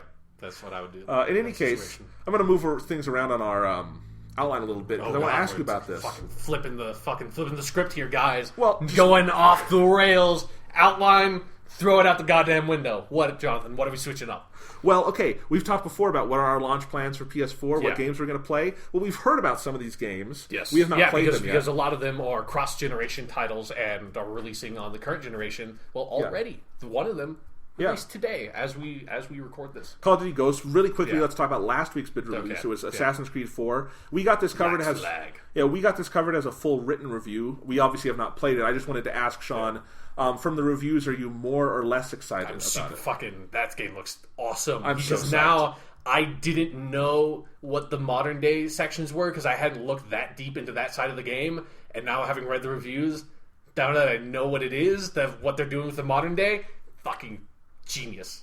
Yeah. Fucking genius. It's like some crazy satirical like parody on what Ubisoft has become. Of this annualizing the franchise and like making these like pumping out these video games and shit. It's genius. And it's optional, basically. Yeah. But now I want to actually do it. Like, it just sounds like it has nothing to do with the rest of Assassin's Creed, which I'm totally fucking fine with because the ending to Assassin's Creed 3 is terrible. It's so fucking bad. So if they killed the modern day storyline. The modern day storyline already sucked so much shit, and then they completely killed it in the just most horrendous ending I have ever seen, literally to anything ever. It is so fucking bad. But somehow it sounds like they've redeemed it. Like, I haven't played it myself, so I don't know like how deep it goes, but this weird like meta, like you're working for Abstergo that is like a game company now, and that's just crazy. That's so fucking crazy. Well, and this is why I wanted to do this segment, because normally I wouldn't have us talk about games we haven't played. But what's so interesting to me about the Assassin's Creed 4 reviews and the Call of Duty Ghosts reviews is whether people liked it or disliked it, their criticisms made me more excited or less excited in interesting ways. Yeah. So for like Assassin's Creed 4, a lot of the criticisms I saw from people were like, man, the pirate stuff is so great, but it doesn't necessarily... It doesn't feel like very Assassin's Creedy, or like you don't feel like an assassin. It's like, right. And I'm like, thank God! Yeah. I never had any interest in this series. I just want to be a pirate. Yeah. And apparently this game is like the best pirate sim ever, and everyone agreed on that the pirate sim aspects are as good as they can be. Yeah, like a lot of the reviews are like that, and then some of the reviews are like either like, and that's awesome, and then some of the reviews are like, but that's not what I wanted. It's like, what? Like... And this is what drives me insane. Like, I can go on and on about the Assassin's Creed franchise all the fucking time on this podcast, because it is the craziest goddamn franchise I've ever encountered. It is so bizarre. Like, it being annualized, the way they handle the split narrative stuff is so fucking weird for Assassin's Creed. But one thing that drives me insane in reading the reviews was people talking about how you don't feel like an assassin anymore, and this doesn't feel like an assassin game. Like, this should be called Pirates Creed or something. Nobody ever said that specifically, but that's what it kind of felt like they wanted to say. And reading those reviews, it's like, what fucking franchise have you been playing? Assassin's Creed has not been about assassinating people since the first game. As soon as they moved away from Altair, as soon as you became Ezio, the fucking assassination shit just went out the goddamn window, and it sucked anyway, because Assassin's Creed 1 sucked. The games are terrible stealth games. Absolutely awful at stealth. You can't even crouch. Like, your ability to do stealth in the games is just, you can't. It's the terrible stealth game. All you do in the missions is run into the fucking middle of the room and slaughter like 20 dudes, because the combat's easy as shit. And that's fun. I enjoy that. It's not hard. It's not challenging, but it's kind of enjoyable. It's not about planning like this like elaborate assassination and sneaking in and like killing the dude and then getting out without anybody noticing. That's not this fucking game. It's never been what the game is. So everyone talking about this, it's like, what fucking... Like, it feels like everyone else that plays Assassin's Creed has no idea what game they're playing. Because every time I hear someone else talk about it, it doesn't feel like we're talking about the same game. I never understand it. It's so fucking weird. Right, and it's sort of interesting for me because I have no attachment to this series. Everything I've heard about it has made me never want to touch it. Black Flag just looked really good, and there were some things in the reviews, obviously, people complained about some of the stealth parts of it, which I'm sure are perfectly valid complaints, given what you're saying. But it's like... That's like something that's been common to the franchise from the very beginning. That's like, every single time an Assassin's Creed game comes out, it feels like one more reviewer, like from a popular website, suddenly realizes what's been wrong about Assassin's Creed games the entire time, and then like, this is the one they criticize. Like, it felt like a lot of Assassin's Creed 3's criticisms were like, the combat in these games have always been brain dead simple. Like, why is this all of a sudden problem now? Like, the climbing stuff has always been a little funky. Why is this a big deal now in this one? Yeah. So, I just thought it was interesting. A lot of the reviews just really made me excited to play the game, whether they loved it or not. Like, the We Got This Covered review, very positive, made me excited. Yeah, the Polygon review, a little less so, made me really excited. Yeah, like, but reading the Polygon review, I was like, this sounds like an awesome fucking game. Yeah. Like, dude... There are collectible sea shanties. You can collect song that your pirate dudes sing while you're sailing the ship. That is the best collectible that has ever been in any video game ever. Like, that is so fucking genius. It's great. And I some of the videos I saw too, it looks like on the PS4 that game is going to be it looks really so fucking gorgeous. I mean, even just like the current gen versions look really impressive, but like particularly like looking at comparison videos, the draw distance on the next gen versions is really spectacular. Like, it looks like they really optimized it for all platforms, which I like. And I'm just super psyched. I want to fucking play that game. This is one I'm definitely getting launch day. Yeah, I can't wait. It's gonna be fun. I just want to be a pirate. Yo ho. And then as for Call of Duty Ghosts, reviews came out today. I was, the reason I think I can sum it for both of us why we were maybe looking forward to this is that, alright, it's next gen, it's a new kind of arc for the franchise, maybe they'll do something new with it that could be fun. Sounds like no. Sounds like even the reviews that really liked it, no one was talking, and We Got This Covered review is not up yet at the time of this recording. Maybe by the time we post this, we'll see. But in any case, I don't know what our critics thought about it. But other writers on other sites, like IGN, really loved it. Polygon kind of really disliked it, or at least they did. Polygon's been giving a lot of like 6.5s. Yeah. Like every single review I've seen on that site. This has been 6.15 for everything. They're on a dark streak, I guess. But in any case, but all of them kind of, whether they liked it or not, were saying the same thing to me, which is that this is the same game you've played before, but slightly more cumbersome. Yeah, and then also, like, the weirdest thing was a lot of people were saying that this is the year where it's fully been realized that Treyarch has overcome Infinity Ward in being the good Call of Duty developer. That happened a while ago. But I mean, no, because if you're comparing like Black Ops to Modern Warfare 3, I mean, I didn't play either of those games, but it felt like people talking about them were both saying like, yeah, neither of these are like the amazing Call of Duty game that we like really like Call of Duty 4 was. Okay. Then Black Ops 2 was like, hey, they're actually kind of trying out something new. This seems pretty interesting. Then Call of Duty Ghosts comes out and it's like, yeah, no, this, like, all the interesting stuff that Black Ops 2 did in terms of, like, giving you some choice in the story and shit like that. Like, apparently, like, the way unlock shit in Call of Duty games has changed so much since I was playing them. I don't understand how any of it works. Well, everyone's just saying that, like, the unlock system isn't as good as it was in Black Ops 2. Let me talk about this, because I kind of now wish I had played Black Ops 2, because there was stuff that game did that I thought sounded interesting, including the branching story, and they reduced customization to this kind of simple but customizable system called Pick 10, where it was just 10 perks and weapons, and you just got to customize that fully, and it meant that, you know, whatever it was sort of automatically balanced itself in that way, but also just, you know, you had a set number of slots, whatever you wanted, put in there. If there was, it was almost like Mass Effect 3 and the weapon sort of animation on your back, where if there was stuff you just didn't like that the other games forced you to have, get rid of it and put in something you do like. And in Call of Duty Ghosts, they've done a full player customization system, but I guess it's really complex. There's like 20,000. Like, I was watching the Giant Bomb Quick Look, like, right before we were doing this. I only got a couple of, like, 10 minutes into it. But, like, they were, like, just kind of going through all the character creation shit, and there was like, now you have individual soldiers that you can unlock, and they all have their own rank attached to it. Like, you don't have your own rank, it's like attached to these soldiers, and your soldiers have their own loadouts, and you unlock different weapons for your individual soldiers, and those are tied to that soldier, but you can unlock like different faces and like backgrounds and emblems and shit, and that is across all soldiers. But I never understood why would you have more than one soldier, because the soldiers all have 5 maximum loadouts, which is the same number of loadouts as you've ever had. So it's like, why would you even bother? Why would you want to have like all these different soldiers that's configured all these different ways? It didn't make any sense. And then they looked at the screen for all the perks, and like I said, I haven't played a Call of Duty game since Modern Warfare 2.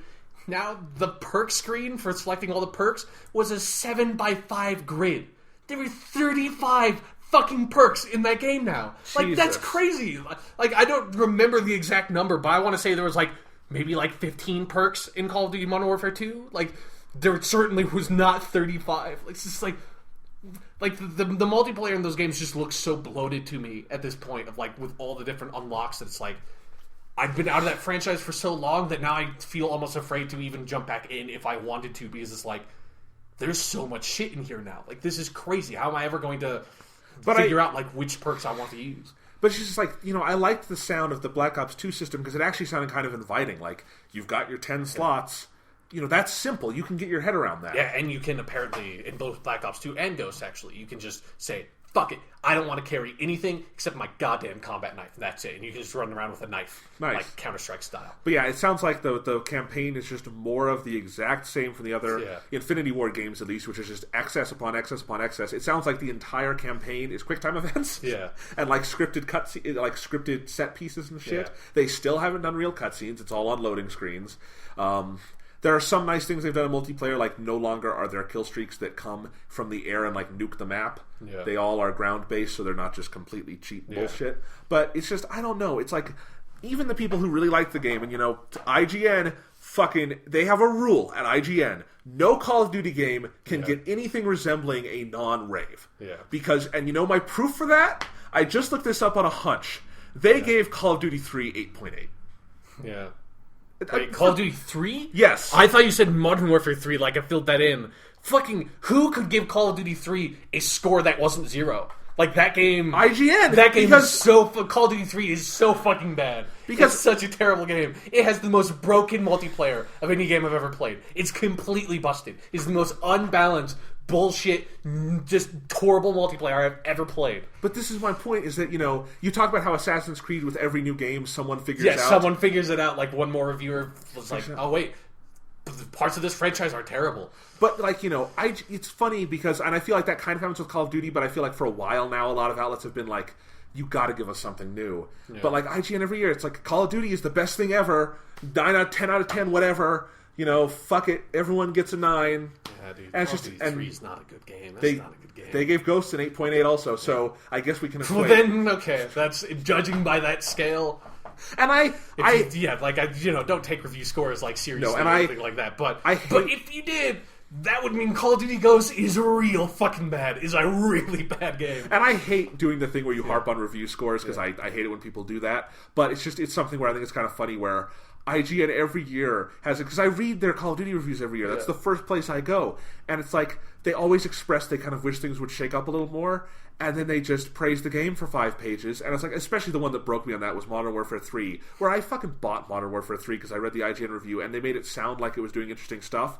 And I'm like, this looks worse than Modern Warfare 1. It plays worse than Modern Warfare 1. It's not really fun. The multiplayer's okay. I like the tag pickup mode. That was kind of fun. Otherwise, I played this for 2 days and was done with it because it's just a totally mediocre first-person shooter at this point. That's what Call of Duty has been for a while, you know. And it's just, I was really hoping the reviews would tell me. And again, I more read reviews kind of to parse information out and kind of make my own, not judgments, but like decide what I want to do with it. Yeah. And just all the information I've parsed out of Assassin's Creed 4, good or bad, made me want to play that game more. Yeah. With Ghosts, good or bad, it was like, I don't care. I'm not buying this game. This does not sound like something I want to play. No. Yeah, no.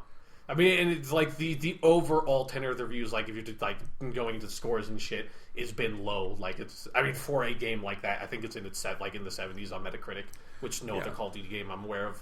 Maybe Call of Duty 3, I don't know. I don't remember the reviews for Call of Duty 3. Yeah, I don't either. Go on Metacritic right now. I'm actually really curious because I wasn't deep into like video game news stuff when I played Call of Duty 3, so I don't know if other people actually like that game or not. I just know it's fucking terrible. Yeah. So if they did like the game, they're wrong. Yeah, Call of Duty Ghosts is down in the 70s. It's a 74 at this moment. For a AAA game, that's really bad. Like, Assassin's Creed 3 was in like the 80s, and everyone like said that was the doom of the franchise. So I'm really curious now that like this is by far like the lowest any Call of Duty game has been rated in a while. That I wonder if that's like if next year like the ratings still keep on going down because the reviews for the games have been declining steadily. Yeah. Since Call of Duty like Modern Warfare 2, I wonder if like Call of Duty's it has an 82. Call of Duty 3 has an 82. And here's the thing though. Fuck that. Yeah. Fuck that, dude. That's not. Man, if that is an accurate, if that's scientific, I mean it's not science, but if that was science, that would mean Call of Duty Ghosts is scientifically, objectively the worst game ever made, as far as I'm concerned. If it's worse than Call of Duty 3, yeah. Yeah, I mean, Assassin's Creed 4, for reference, is up at an 89 to an 85, depending on where you're looking at, which system and stuff. Yeah, and I'm not a big fan of how Metacritic gauges stuff, but you can at least kind of get the tenor. But it is like people underestimate how useful Metacritic actually is for just like gauging the general overall reaction to something. It's just like you don't take it as science, but it's not useless information. Like it does say something. Like I don't like how much influence Metacritic has in the gaming industry, but it is information that is parsed out from like all the reviews that are provided to it. It's like that is something. That's not nothing. So in any case, Assassin's Creed 4 will definitely be day one for me. I will probably never play Call of Duty Ghosts. Yeah. Maybe Treyarch will come back and make a great game, because Treyarch has really, since Call of Duty... I think Call of Duty 3 was like their moment where they did something horrible and they've been just trying to redeem themselves ever since, and they've done a pretty good job. Because I think... World at War was okay, but... I mean, World at War did have Kiefer Sutherland in it, so that was something to it. World at War also had kind of the first new thing they'd done with it in a while, which was the zombies. And that was... I mean, I've never been into the zombies mode, but even then, like, attacking on another mode is not like... No, but it was... Because actual, like, playing World at War was just Call of Duty 4 with World War II weapons. Like, it was like... Of course it was. That game was such a carbon copy of Call of Duty 4 that... And that's just how it goes. Kiefer Sutherland in it, which is, Kiefer Sutherland's an improvement to anything. But all I'm saying is that, they made one terrible game, one mediocre one, and then I think Black Ops was a good, solid Call of Duty game. That's where I've stopped playing. So. And Black Ops 2 apparently was a really good one. So, I'm excited to see what they do next. Hopefully they release Call of Duty Zombies. Next year, just like, sure, fuck why it, the hell it's not? It's an goddamn game at this point. Yeah. All right. So, Sean, last thing I want to talk about on this podcast is let's follow up on our Batman Arkham Origins discussion. Now I wasn't we both finished the game. Yeah, and it wasn't just that. I wasn't sure we were going to do a whole discussion on this, but not only do we want to talk about the story a little bit, but I actually have had kind of an interesting experience with the game since I finished it, which I want to talk about. And we have some differing opinions here. So let's talk about Arkham Origins, though, Sean. I told you guys what I thought about the story last time. In short, I really loved it, really loved the campaign, thought it was a blast. Sean, what did you think? I really liked it. It's a good Batman story. I'm a little bit disappointed that it felt at the end like a really stock, generic Batman Joker story. I felt like I've seen this Batman Joker story a fucking million times before, which isn't terrible because it's a good story and I like the characters and I like that dynamic.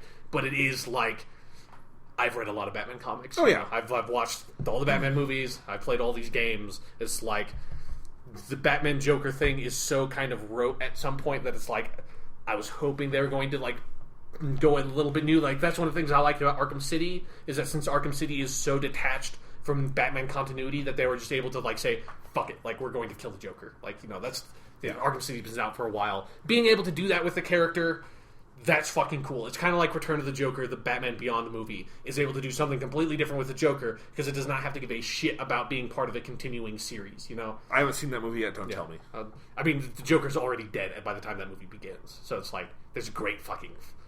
The best thing about Joker deaths is that the Joker death from Batman Beyond, in a flashback, is in Arkham City, when the Joker dies, he says, "That's pretty funny." That's his last line. In Return of the Joker, his last line in the flashback is, "This isn't that funny." Nice. I think it's because they might both be written by Paul Dini. I don't remember, but I think so. Yeah. No. Return of the Joker definitely by Paul Dini. So I don't know if he did that intentionally, but yeah. Well, in any case, I agree with you on those points in a general sense. I think narratively, this game doesn't necessarily do much we haven't seen before. What I thought, I guess, is that I thought the execution was so good I didn't really mind it. The scene, there's a scene in this game that fucking blew me away where after sort of Batman catches the Joker, again, there's rote narrative point. Batman saves the Joker is surprised. But what they do with that after it is this scene where he's talking to Harleen Quinzel, who I always want to call Harleen Sorkin because the actress is Arlene Sorkin. Yeah. And not in this game, it's not Arlene Sorkin, but historically she's Arlene Sorkin. So I always want to say Harleen Sorkin was Harleen Quinzel. Anyway, talking to Harleen Quinzel, and he gives this long, flowing speech. This goes on for a long time. It's a beautiful piece of writing. Troy Baker is stupendous in that scene, and you actually wind up kind of playing as the Joker going through. It almost looks like one of the Scarecrow parts of Arkham Asylum. But in any case, you're moving through, and you're just hearing him talk about this.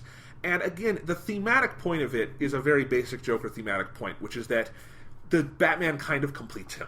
Yeah. It's kind of the Jerry Maguire, you complete me kind of romantic thing. But what he's saying and how he says it and getting this sort of warped view of sort of romance or infatuation from the Joker's mindset as he says it through this monologue was fascinating to me. And I thought that whole scene really, really blew me away. I thought it was terrifically done. And then I thought, similar to a lot of the stuff with him at the end, in the last scene where Batman finally gets into Blackgate and sort of his challenge he does with Bane in the electric chair. Again, not stuff we haven't seen before, but I just thought the way they did it, the performances, the animation, the tone and the pacing and the music, all of it worked so well. It really landed for me.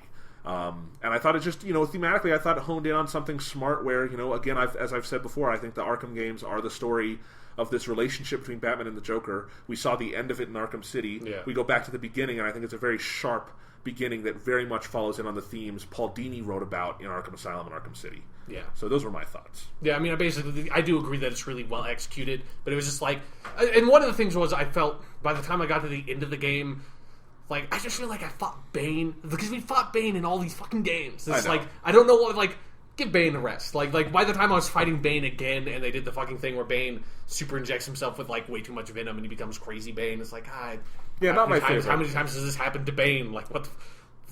let's give it a rest. We don't need this anymore. Yeah, that was a little bit where, almost like too much of an origin thing. Like, we gotta get our Bane to the point where Bane was in Arkham Asylum. Yeah. But it was like, I didn't necessarily need to know how that happened. Yeah, I didn't need to fight Bane like that again. And the thing is, I liked the Bane fights. I thought there was a scale to them. I liked the first Bane fight. Like, after he gets all, like, fucked up, I was just like, the fucked up one I didn't really like. Yeah, but I felt like they were going for, like, a Mr. Freeze-style boss fight, and just, like, it was not nearly that much fun. No, it wasn't that good. But the two Bane boss fights before that, the one on top of the hotel and the one in Blackgate, I thought the one in Blackgate particularly, maybe just because of how the story was paced, but I really felt like you were at your rope's end against this guy who was so powerful, and I really felt that in the boss fight. Just like as in the Firefly boss fight, I kind of felt this apocalyptic vibe to it. I thought they did really well in terms of set piece and scale. Yeah, although I liked the set piece aspect of the Firefly boss fight, but I think mechanically that boss fight was pretty weak. It felt like a boss fight from the other Batman games. Yeah. And you're just like, you didn't. This isn't fun to play. And like, I guess I'm pretty. Cool looking. I guess I'm pretty forgiving on those because I just don't expect a lot from boss fights in the first place. So just if they give me something, I guess I'm okay with it. Yeah. And I thought that gave me something scale wise, and the production values throughout are stupendous. But the thing I didn't like about the ending, honestly, was the specific point at which they chose to end, where I thought.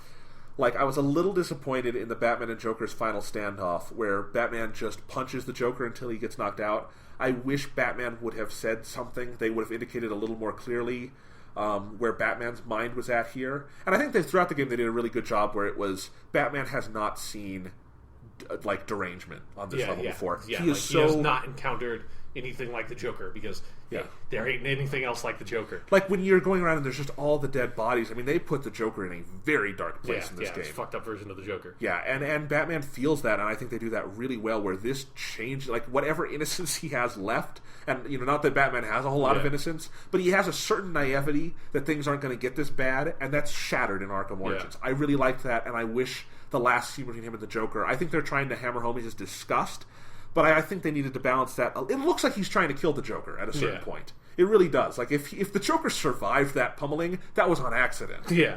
Like, that was just something they pitched a little wrong to me. And then I didn't like that the last scene was Gordon giving a really hammy speech. And I don't like this Gordon voice either. But it's better than, like, I don't remember what the Gordon voice was in Arkham City, but Arkham Asylum had, like, the worst James Gordon ever. Oh, it's not good. Like, it was that just, like, he sounded like a character out of Gears of War. Like, I think it's the hey, same. Batman. It's like, what the fuck? Are you James Gordon? Right. James Gordon's supposed to be kind of soft-spoken, kind of, like, kind, but you can tell that, like, he's a very, like, Theodore Roosevelt, he's, like, talk softly but carry a big stick. That's the kind of guy that James Gordon is. He's not like this, hi, Batman, I'm James Gordon. Like, right. What the fuck? What Saturday morning cartoon did you just walk out of? Yeah, so I was a little disappointed in the very, very last scene, especially because I also thought, just in terms of thematic pitch, the last line is Gordon saying, he will give them hope about Batman. Arkham Origins is not about Batman inspiring people. Yeah. Arkham Origins is about Batman bringing a lot of shit upon the city. Yeah. It is very critical of Batman, and I think to a degree that Arkham Asylum and Arkham City don't quite broach, where it's all of this because happens. By that time, he is God Batman. Like, God Batman does no wrong. Yeah, but this is very much about Batman brings this on himself. This all happens because Batman is there, and I think for most of the game they don't make excuses about that, and I think they're very aware of that theme. That's the idea of the game.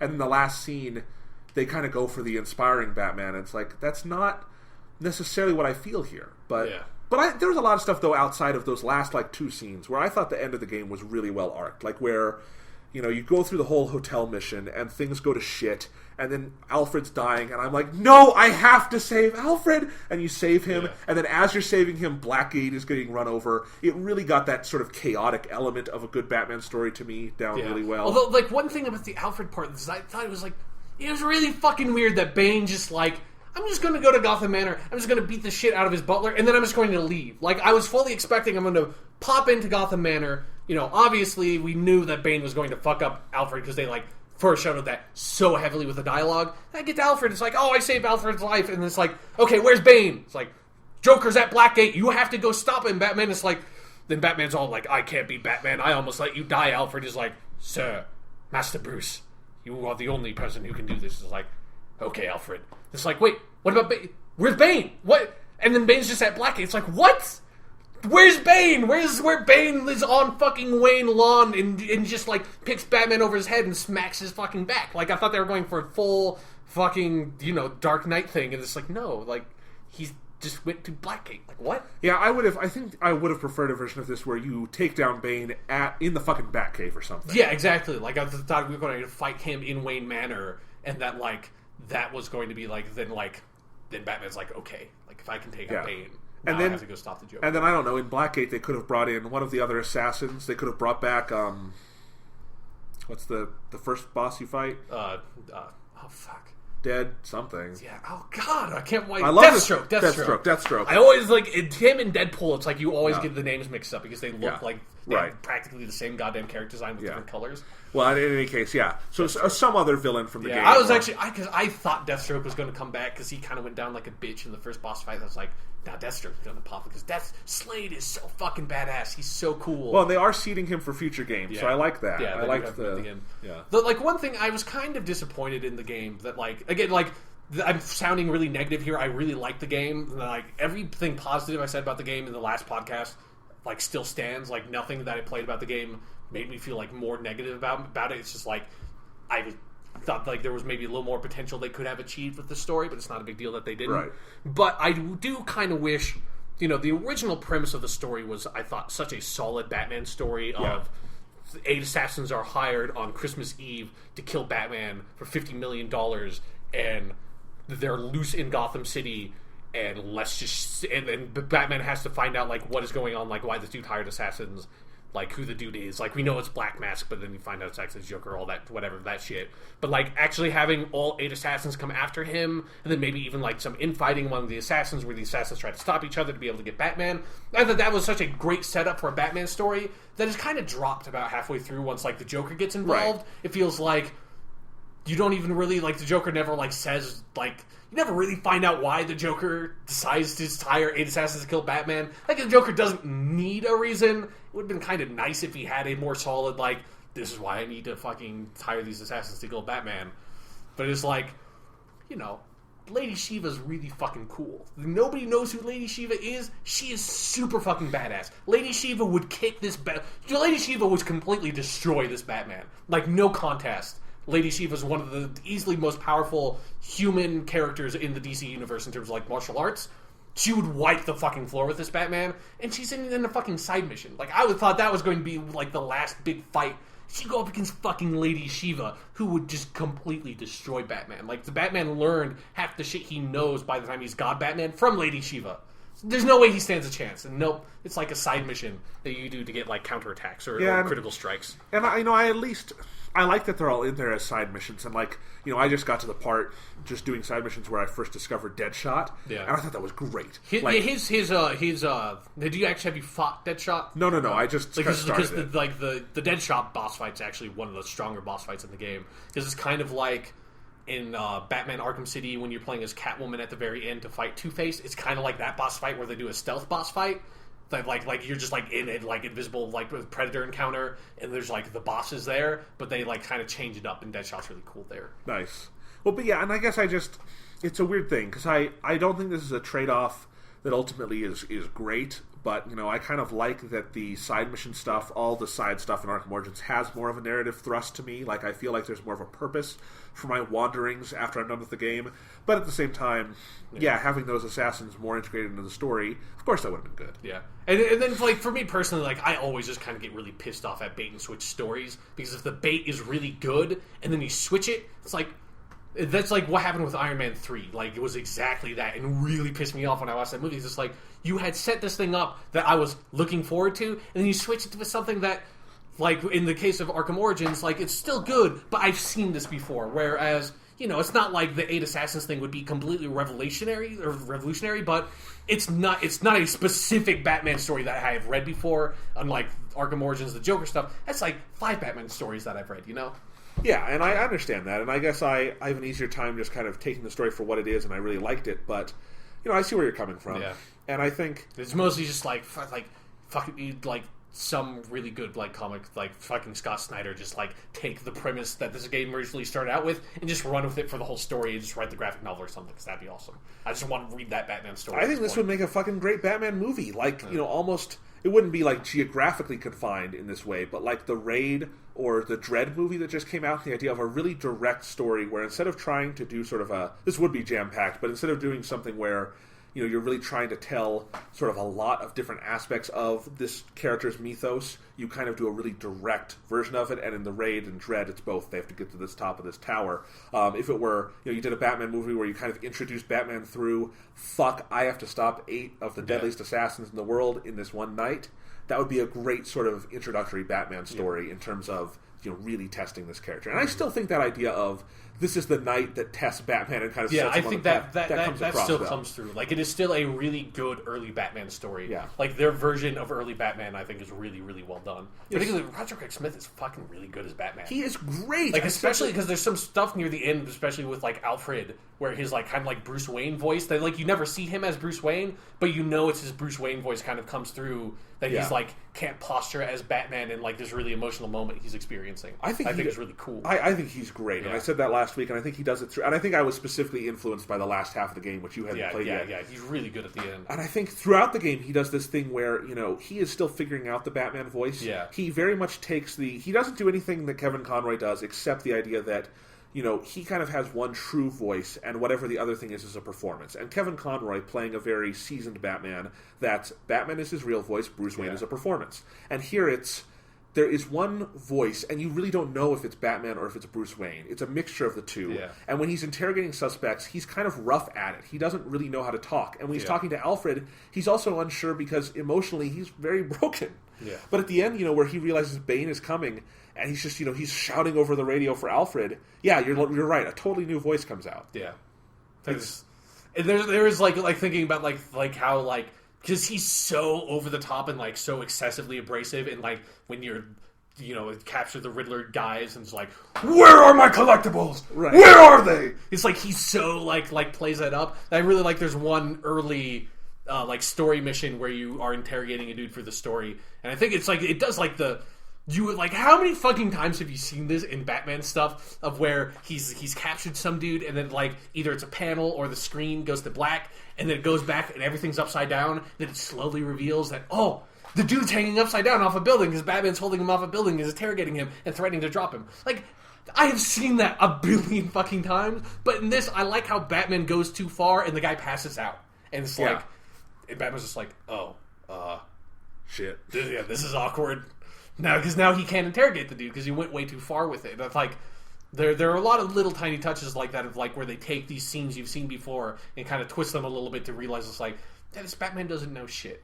Like, I was really hoping, because they do the obligatory thing where Batman's talking to Gordon and then he disappears like right after the Firefly fight happens in this game. I was really hoping what they were going to do is that he's trying to get away and then Gordon turns around and sees him and I was like, I was just gonna leave. Like, you weren't supposed to. I'm just gonna, and then just goes away. Yeah. Like, I was maybe not like that comedic, but like even like something as subtle as like Gordon turns away and he just sees Batman as he leaves instead of like he's gone. It's like, what? Where Batman? You fucking dick! Why do you always leave in the middle of my talking to you? You inconsiderate asshole. Like, no wonder Bruce Wayne can't like maintain a love interest, because it's like you can't hold a conversation with the motherfucker because he just leaves in the middle of it. Like, what an inattentive fucking dick. Yeah, Batman's a fucking prick. He'd be just the most annoying person to be with. Every time he has sex with a woman, it's like they're just about to finish and he's gone. Or it's it's like it takes that sort of like cliche of like the one night stand and then like the woman like gets really attached to the guy but the guy never calls back. It's like that, but instead it's like no, like right when they finish, like she's like rolls over like 1 second after and it's like he's just gone. Like the windows just opens. Like, what? They should have done that somewhere in the Christopher Nolan series. In that, like, they could have done it with that really, really out of place sex scene in Dark Knight Rises. Oh yeah, with Marion Cotillard, yeah. I'm sorry, I spoiled that she's Talia al Ghul in that movie. Oh no, I just forgot.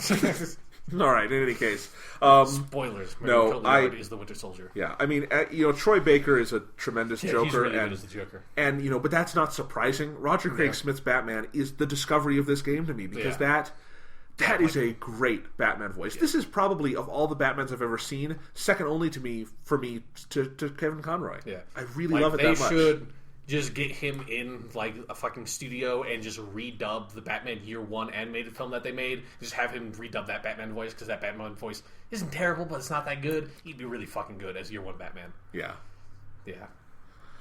So yeah, that's the story of the game. It's good, but it's not remarkable, I guess, is where I come down on it. As far as like Batman stories go. Like, if you're really into Batman, you'll enjoy it. Because I still really enjoyed it, but it's like I crave something new with Batman. And I guess where I'm coming from is just that I think Batman stories in general are of a higher par than a lot of superhero stories, and I think these games are okay. He's a dude. He's the best human being that's ever existed. He doesn't technically have superpowers. Okay. We've been over this before, and you took the side of he is a superhero once. Yeah, I know. He is because he's the best. He's more of a superhero than fucking Iron Man. Like, Iron Man is like... Iron Man's a genius. Batman is like...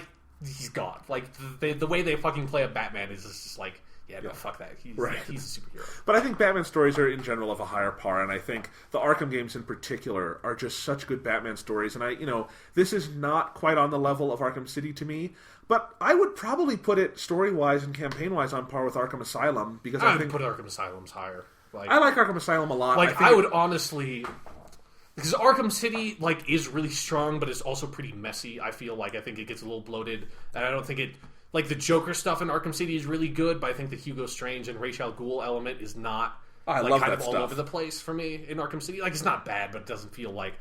Partially because the Ra's al Ghul voice really sucks in that game. But Arkham Asylum felt really tight to me in a way that... It feels tight. I guess City is not. I guess Origins kind of has that aspect to it a bit. Okay, I like Asylum a lot. I mean, I love Asylum. It's one of my favorite games ever. And I'm not dissing it in any way. I just think... Arkham City has this sort of... The entire thing to me has this sort of holy shit overwhelming quality. I agree it's messy in parts, but I think it comes together so well in the last couple hours. I'm okay with it. And Arkham Asylum kind of is a really good Batman story, but I guess it just doesn't...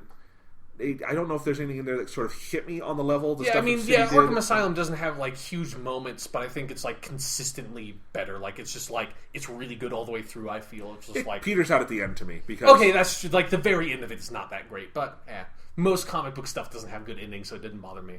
I don't know. I liked this. I thought this was on par with the other games in the franchise, mostly story-wise. And, I guess if Arkham Asylum, I think it's easy to take for granted because now we've played 2 more games that. Yeah, it's the first one. And what it did was so incredible. Asylum is actually kind of hard for me to go back and play because the combat is just, a little bit unrefined in that one compared to what it is in City. That's, I don't like playing it as much, even though it's still really good. It's it's just a little bit worse. It's just really hard to go back and play it for me. Yeah. So what did you think of the gameplay as you went along in Arkham Origins? I mean, still liked it? Yeah. I mean, nothing. I thought they could the game never had any really stand out really good Predator sections to me, the stealth parts. This was I was trying to tell you last week, because I felt like a lot of the Predator sections were either directly ripped from Arkham City. They were none of them were. Okay. Because you actually on the last podcast you said that there were interior areas that were ripped from the city. There aren't. There are all the stuff in Sionis Industries. No, that's there might be a room or two that I saw. Most of that is not. This definitely not. The fight with the woman who does there's 20 that section, the very first thing you run into Sionis Mills might be. I'm not 100% sure. It looks a little bit different. Maybe it's definitely not ripped. It's not the same geometry. I know that for sure. Maybe it just felt really similar to me. None of it felt remarkable in the way Asylum and City did with Predator sections. None of the Predator sections are ripped out of the other games, but none of them, particularly near the end, it's just I always felt like the end of all these games is you have 1 or 2 huge fights, and then 1 or 2 huge crazy Predator sections that test you on everything you've learned. And I felt like they never had a good idea of how to design the Predator sections, how to make a really complex one. I think the last. Do you have one in Blackgate at all at the very end? I can't remember. Yeah, no. You have one, but you're in sort of the big sort of police bullpen kind of thing. Oh yeah. And then there's one. And then other than that, like the one before that is the one during Firefly, which is like a really terrible. Where you're in like that subway room. Like there's like 4 dudes in there. Like none of them. You know, in fucking like Arkham City, you have one that's like where you go to the top of Wonder Tower and there's like 12 fucking guys in really there. Tough. And it's really fucking hard. It's like I felt like I'm not excited really to go back and play the Predator sections and the challenges because I don't like none of those Predator sections felt remarkable to me in any way. So that design element just like kind of, you know, it's not like it's not terrible, but it's like none of them felt very good, and that's kind of disappointing because I like those parts of the games. Well, but here's what I'll say on that: is I agree with everything you're saying, except I guess I feel like it's terms of how we're using the word remarkable, but I feel like Asylum and City in those ways are so utterly remarkable. A watered down, less good version of that to me is still great gameplay. I still really like it. But it's like it's just in comparison. They all felt so easy and simple to me that it's like the only challenge I got out of any of them whatsoever was like trying to get some of the challenges for it of like don't be seen, which is like that's a really glitchy one because I did that like 5 times, like where it popped up unseen and it didn't give it to me. But finally unlocked it, and then there were like, don't use detective vision, which that one, okay. Getting the fucking challenges in that game, so fucking annoying, because the one where don't use detective vision in an invisible predator section, you're fucking, every time you go and do any sort of smoke, your detective vision goes off automatically, which prevents you from getting that challenge unlock. So it's like, I was in this one room, I completed it like 3 times and had to keep resetting it, because it's like every single time I would accidentally, like, a fire extinguisher would get popped or something, or, you know, when people see you and they start shooting at you, like that smoke pellet prompt comes up, and I just hit that completely instinctually, because it's like, you always want to do that in the other games, but it was like, every single time, it's like, oh fuck, that triggered my detective vision. Yeah. So fucking annoying. Yeah, it would be better if they just disabled it for you. Yeah, if I could select that, hey, just fucking turn off detective vision for this match or something. Right. Also, you can't get those in the challenge maps, which is also really dumb. It's like, I would have just grinded through the challenge maps to get all the invisible predator sections, because now, if I want to rank 10 that one, I'm almost entirely positive that you cannot get rank 10 on the shadow challenge thing through going through the game, because there are not enough invisible predator sections to even be able to do that, because there's only like 6 or 7. It may actually only be 6, and so I will have to go through New Game Plus to try to like finish that all the way, which is kind of dumb. Yeah, but that's like such a minor complaint because that's just a completionist thing. But yeah, it's frustrating. Right. Well, in any case, here's a controversial element. Some people like it, some people don't. What do you think of the shot gloves? Yeah, I think they kind of ruin the combat. Like near the end, it feels like an easy button of just like, yeah, okay. Especially when you upgrade it all the way. It's like, I kind of wish I didn't upgrade it. Like, I didn't think about it, because it's just like, I've got points. That's the only thing left to upgrade. But then it's, yeah, like, it just allows you to ignore the variety in the combat encounters. And I agree. I mean, that's absolutely true. Yeah. I have no arguments there. I guess I kind of liked it because at a certain point, the boss fight, I'm good at Batman combat. I'm not great at it. Yeah. And so at a certain point, it became so hard and like just so much shit happening. I thought it was an interesting kind of dynamic where you had to rely on skill to get to a certain point with it, and then there was still some skill involved, but not. It's cheap. I agree. Like, especially when you upgrade it, like it triggers like in like if you can beat down like 2 guys and then it triggers for you, and it's like, okay, like I don't need to worry about this fight at all. Basically, I can just fly all over the screen and just fucking like you. Barely have to counter. You just have to counter enough to get yourself to flawless free flow mode, and then once you're in that and it's like slows down a little bit, it's done. Like with shot gloves, it's like you might as well not even be playing the game. I guess so, but I would like you should just be able to turn it off, like, or it should just like not even be there for the challenge maps. Like maybe for like normal gameplay, I don't know, in the campaign, but it feels really like sort of disingenuous to how hard they made the combat in the game and like speeding it up and stuff to then give you an item that makes you way powerful than you've ever been in these games. Yeah. And I don't disagree with any of that. I guess I was still okay with it because I like electro punching people. Yeah, I mean, that's kind of a cool idea, but like if it had just been you do more damage, that would have been fine. The fact that it like just blows through all the different types of enemies, just like why even have different enemy types? Like all I'm doing is pressing X. I don't need to strategize at all. Yeah. So that part's not great. All right. I want to talk about these sort of extra gameplay stuff. Yeah. I found that when I played Asylum, I kind of blew through I don't want to say I blew through Asylum. I spent my time in Asylum, really liked it, but I didn't like, when I finished the game, I kind of put it away. Mm-hmm. because City was actually coming out pretty. I did not play Asylum right when it came out. Yeah, I played it when it came out. So. Right, so I played. Well, actually, I tried to play Asylum about a year before City came out, and it deleted my save because you could only have the one save file, and it pissed me off so much I didn't come back for like another 6 or 7 months. At least the game didn't just load up from the beginning and just say, "Hey." Start over, motherfucker. It had the courtesy of just deleting your save for you instead of just like pissing in your face with it. Yeah, like Revelations did to me. I know. In any case, but I finally came back to Asylum. Really enjoyed it. Took my time with it. Did a lot of stuff in game, but didn't go back and do more stuff afterwards. With City, I definitely spent a ton of time in that game. Did not come close to 100%ing it because that game is fiendishly tough to get everything in. But I still enjoyed it. With City though. I finished City. With Origins, though, I planned on probably moving on and playing something else after I finished the Origins story.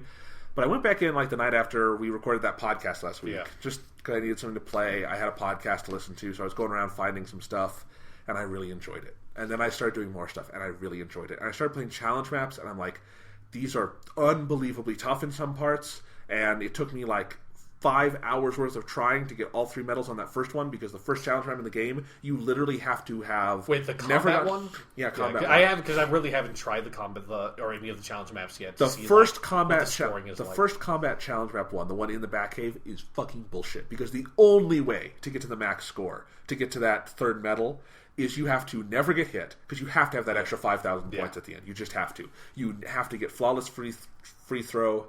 Free flow. You have to get that. Yeah, you have to get that every time. You have to do. You have to get 2 flawless free throws in the basketball minigame. Yes, you have to get flawless free flow the entire time. It's just you cannot make a single mistake. The one thing, like, how important is like the gadget variation bonus? Is that significant now? Like, did you have to throw a lot of batterings and shit to get it? I'm not as good at the... Because I never use the gadgets. I think I never do either. Okay, good. So if all you have to do is do flawless shit, I'll probably actually end up playing it. If I was really... Because I didn't I played it once and didn't get all the flawless stuff, and then saw the scores. I wasn't quite able to judge mentally if okay, do I just have to be perfect? Because that's kind of how it is in City. It's not quite that strict, but... Yeah. If it made you do all the variation shit, I hate that. Because I never use that in the fucking combat. I know on the other challenge maps, there's some I haven't, gotten all 3 medals on, but I know how to do it, and I don't need to be flawless. I need to be close to flawless. But, if I, in the 4th round, took a punch early on, but was still able to get back in it and do a long combo, I would be okay. Yeah. But it's not if you take a single punch in that first one, I don't think you can I literally think it's impossible to get that 3rd medal, and it's the first one. Yeah. And that was ridiculous. But in any case, so I've enjoyed doing that. Mostly, though, I've just enjoyed being in the city. I had a lot of fun realizing how much story content there was, that all the different criminals you have to follow. The Penguin has all the Barbara Gordon stuff. Yeah. I haven't done Mad Hatter yet, but I know that's going to have a narrative component. I've done some. I've done all the except for. I haven't finished the Black Mask one because it's glitched and I can't because the thing will not appear for me, so I would have to start a whole new game to do that. And then the last one has not unlocked on that side mission one. Yeah. Has it unlocked for you? I don't know. I don't know. Okay. But in any case, I finished Black Mask, and I liked Black Mask's ending one is pretty fun. You get to actually fight Black Mask as part of a big team of bad guys. It's satisfying.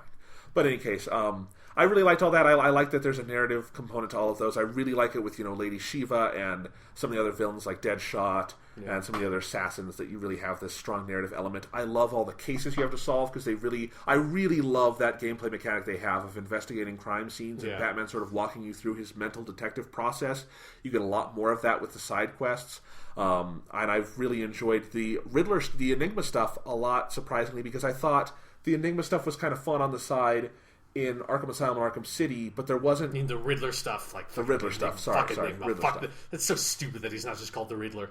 Yeah. It really just annoys me. Well, in any case, I liked the Riddler stuff, but in this case, in this game, I feel like they... Maybe because I never got to the end of the Riddler stuff in the other games, there is more narrative stuff as you go along. There is, yeah. Okay. All the other games, there's a small story around the Riddler in all of them. Okay. Well, in any case, there's a story here, too, and I like it, and I like getting to go to his base and discover stuff, and I've had fun going around the map and finding stuff, because I just like going around. How many of the extraction things have you gotten? Probably... See, here's the order I did things in. Okay. I went and got every spawn point that you can do. Yeah. So I did all the radio towers. I did all these Assassin's Creed towers. Right. And then, so I did all the towers, and then that got me all the little points, the transmission points. Went and disabled all of those. I've done that too. And then I went to his base, and that unlocked... I never went back to his base. Yeah, and if you go to the base and disable this thing, then you get all the bad guy. I've got the... Yeah, I don't think you need to just... if you just go to his base, I think it just gives you that. Okay. Like, the first... as soon as it prompts you, you can Oh, I didn't know that. Okay, well, anyway, went to his base, got that, and I went around the map and found all the people I could interrogate. Now I have it all on my map, and that's the thing I'm working through now. I've done, 2 nights playing this solidly to get all those, but I'm probably half to 2/3 way through, got all the extraction data. And I just think it's fun, and, you mentioned before the podcast, and I'll let you follow up on this more, but you mentioned you didn't like how the puzzles were kind of simplified. Yeah, in Arkham City, it felt like not that there was anything really complex, but I felt like a lot of them were a little more clever, and some of them were kind of demanding in how you use the mechanics of sort of navigating the world in City. That in Origins, there are some of those, every once in a while I'll run into one that's oh, this is kind of clever, I need to use the remote claw in this way.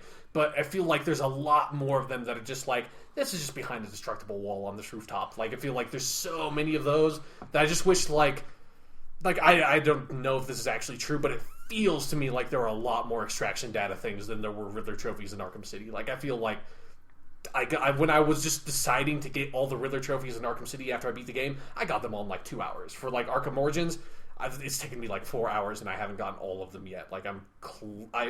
I would have to go through scour all the indoor areas now to finish them all out, and I don't want to do that because I don't want to have to. Because when you go through the indoor areas, so much of the time is spent just backtracking for 5 minutes to get to the one spot where there's the one Riddler trophy in the Penguin ship or something. That just I mean, Arkham City had Riddler trophies that were in indoor areas that also pissed me off, but it wasn't the one I'm dreading is going through the hotel, because the hotel section is so long in the game that going through that to just get Riddler trophies, that sounds terrible to me. Yeah, and I guess I felt with Arkham City that it was kind of almost too demanding in a weird way. I had trouble with a lot of those puzzles and stuff. Yeah, but I felt like that was what made it fun for me. But I guess, I don't know, I kind of like doing this with paying half attention. And just kind of with collecting collectibles, that's kind of what I like doing with it. I've been having fun listening to old podcasts I like. Not our, I don't listen to our own podcasts, but I like other people's podcasts, and just kind of hanging out and doing that. It's kind of been relaxing. When I'll get home at night and I don't have enough time to work on an essay, but I have enough time to stay up till 2 playing Arkham Origins. Yeah, that kind of thing. Yeah. But it's been, I've had fun with that. In any case, I've just had a lot of fun after the game. I've spent more time with Arkham Origins post-game than I did with the other two, and that kind of surprised me. But overall, it's really even improved my opinion of the game overall. I think it's a really, really rich game, and I think I'm impressed by what a wealth of content there is. I would like to be able to say I would platinum trophy this, or 100%. Yeah, I'm not going multiplayer shit. That's as soon as I saw that, it's well, shit, I'm not getting... There goes my streak of, getting all the achievements in all the Batman games, because I'm not... I haven't touched a multiplayer. It might be okay. I have no idea, but I don't want to try to get achievements in it. No, I hate multiplayer achievements. I'm not going to do that. And you have to play the game 2 more full times, because you have to do New Game Plus, and then there's I Am the Knight, which is a permadeath mode. Oh, geez, I didn't realize that's that's what it is. That sounds dumb. That probably wouldn't be that, because I maybe died once in this game. But... I died a lot. Okay, yeah. No, it's New Game Plus difficulty, but with permadeath. Okay. So you can save, but if you die, it erases it. Yeah. So that seems like a weird. I don't understand why this is not a game that permadeath does not sound interesting to me. I'm kind of disappointed that that's all it is. I thought it would be Super New Game Plus, where it's not only does this you don't have the counter signs, it's it puts up counter signs when people aren't even attacking you to fuck you up or something. You don't have detective vision. Yeah, I wanted the game to just get sadistic in that mode in a way that is not, if you just die, it's over. That is kind of sadistic, but it's just kind of cheap. Whereas I was hoping it's no, every enemy in the game has body armor or something. It's well, shit. Yeah, that's impossible. Right, and I like this game a lot. I will probably do New Game Plus someday. I don't know if I want to play it 2 more times in the immediate future. Yeah. You know what kind of is fucking annoying? What? So, there are 100 different alternate outfits that Batman has had in the comic books over the year. Yeah. So why, when I beat this game, do I only have one? One extra one. I've got Batman and Batman Noel are the only ones I have. It's I also, because I have the PS3 version, I have Adam West Batman, and I have a Batman with darker armor. I don't know what it's from. I think that's the it's Azrael Batman from the Dark Knight shit, or from the Bane shit. I like them all. It's just it's like I want more. There's no. I understand that you fuckers want to sell your skins. Like I know that's going to happen. I understand you want to make some like easy money with cosmetic DLC. Fine. I fucking bought the cosmetic DLC for Arkham City. I hated that all the Arkham City skins were basically from pre-order retailers. From like you'd have to pre-order the game 1,000 different times to get all the codes, and like spend $1,000 on Arkham City to get all the codes before they put out the DLC. That's fucking dumb. But it's like it's the same fucking engine. It's like practically the same fucking game as Arkham City. Like for God's sakes, they had like a dozen different Batman skins by the time Arkham City was done. Put Batman Beyond skin in there. Put Year 1 Batman in there. Put fucking Dark Knight Returns Batman in there. There are so many Batman skins you can draw from that the pool will never run dry. There's no reason not to give me just some because I've beaten the game. And I like that you can go to the fucking Batcave and change the suits that way in the game because it was a pain in the ass to do at Arkham City. Like you have to put in like some code or something. It was annoying to try to do that in the campaign in Arkham City. It's like with this one, what the fuck? Like, you've made it easy to switch outfits, and I only have 2, and I beat the fucking game, and I have like 60% completion. I've done all the side stuff I can, except for the one mission you made that glitched out on me. I've done almost all the extortion data shit. Like, give me some goddamn Batman outfit so I'm not looking at the same completely destroyed Batman outfit that he has at the end, because that also annoys me. I don't want Batman's suit to look like shit after I've beaten the game. I'm like, why can't I pick normal Batman outfit from the beginning? Like, why can't I pick Arkham City Batman skin from the other Arkham games? Like, why? There's no reason. It just really drives me insane. That's like, and I want blue 70s Batman. Yeah, exactly. That's my Batman. He was my action figure as a kid. That's how I was first introduced to Batman. Exactly. We need. It's like fucking comic book video games used to, like all the old Spider-Man video games I played. There were so many fucking Batman or Spider-Man skins. It's like I didn't even know where they all came from. It's like you had fucking armor Spider-Man. They had in Spider-Man for like the fucking like N64, the PlayStation 1, and the PC. They had a skin that was Fantastic Four outfit with paper bag on his head Spider-Man that is in like 3 issues from the fucking 60s. Like, come on. That's so goddamn obscure. You have no excuse to not put in Year 1 Batman. Or fucking new... Like, there isn't even New 52 Batman. The Batman redesign that they did 2 years ago. Why is that not in there? Like, there's no excuse. It makes no sense, and it drives me insane. It's like, it's a really small detail, but it's something that's, like... Because I'm such a huge fan of this stuff that it's always really cool to see. It's like, oh, cool, I get to play as like Batman from this story that's like this really cool Batman design I like. It's like, no, fuck you. No, you don't get to do that. Like, on the plus side, playing as Deathstroke on the challenge maps is a blast. Yeah, I haven't done that yet. I really should. He's fun. It's a lot like Robin, only he feels heavier. Yeah. And it feels like when he hits with his fucking, rod, he's like just breaking necks. Yeah. I like it. Yeah, playing as Robin in Arkham City was pretty fun. Yeah. So, that's Arkham Origins. Final thoughts? Sean. Fucking Batman skins. And it's a good game. I really like. I'm glad I played it. It still is like, to reiterate, it is glitchy. Like since the last podcast we did, the game crashed on me 3 times. That it had not crashed on me by the time I had recorded the first podcast. It crashed on me too. Yeah. So in fact, it felt glitchier to me after the patch they did than before it. And then let's see. Oh yeah, and then that Black Mask mission, just like the last thing doesn't spawn. Like I looked online to make sure. It's like, yep, there's nothing there on the it's the bridge one. There's just nothing there. So, damn. I can't do that. Now wait a second. Is it just that it won't spawn, or you haven't found it? Because that's a really tough one to find. No, it's not there. Not there. I looked online for where it is. It is not there. Okay. There's fucking nothing. There's nobody anywhere. It's just. It's not there. So, and I've seen other people say that, like, for them, Black Mask points, like, different ones have not spawned for them. So it's like it's not an isolated issue. Okay. So yeah, but overall, you recommend the game? Yeah, like I think like the issues I have with it are really small and like very sort of like completionist oriented, and like, only if you have like played these other games to death and love Batman to death are these going to be really like an issue for you, like the outfit stuff. On the other side, I also don't necessarily think that like, if you didn't really love the other Arkham games, or if you feel kind of tired on the Batman stuff, don't play this game. Like, it does not change the formula up in terms of gameplay enough nearly at all, I think, to like, for people that have franchise fatigue to like break them out of that. But if you want more Arkham stuff, like, this is a good game. Yeah. Yeah. I really love this game. I really had a lot of fun with it. I'm still having a lot of fun with it. Totally got my $60 worth out of it. Yeah. I felt like, no, it does not innovate on the Arkham, sort of franchise much at all. But I don't know. I don't have franchise fatigue with this. That's kind of the benefit, is that they haven't at all run this into the ground. And for their first time they're doing this with another developer, for them to hit it out of the park in so many ways and mess up in relatively small ways. This is not Treyarch doing Call of Duty 3 or World at War or even Black Ops. I don't know. I haven't played the multiplayer. Maybe the multiplayer is super unbalanced and worse than Call of Duty 3 multiplayer was. But who even cares? Because there's more than enough to keep you busy for hundreds of hours without ever touching the multiplayer. Hundreds of hours. That's really excessive. Maybe like 30 to 40 hours. Like let's be realistic here. Yeah. This is not Persona 3 or Persona 4. This is not a 100-hour game. Just saying, if you did all the fucking trophies, that would be a lot of time. Yeah, maybe with the multiplayer stuff, because I don't know how the multiplayer stuff was, but it probably took me 40 hours to 100% Arkham City. Okay. Like that's beating the game twice. That's doing all the challenge maps. That's doing all the Riddler stuff twice. In any case, really love this game. I'm really impressed by it, more than I thought I would be going in. So I really liked it.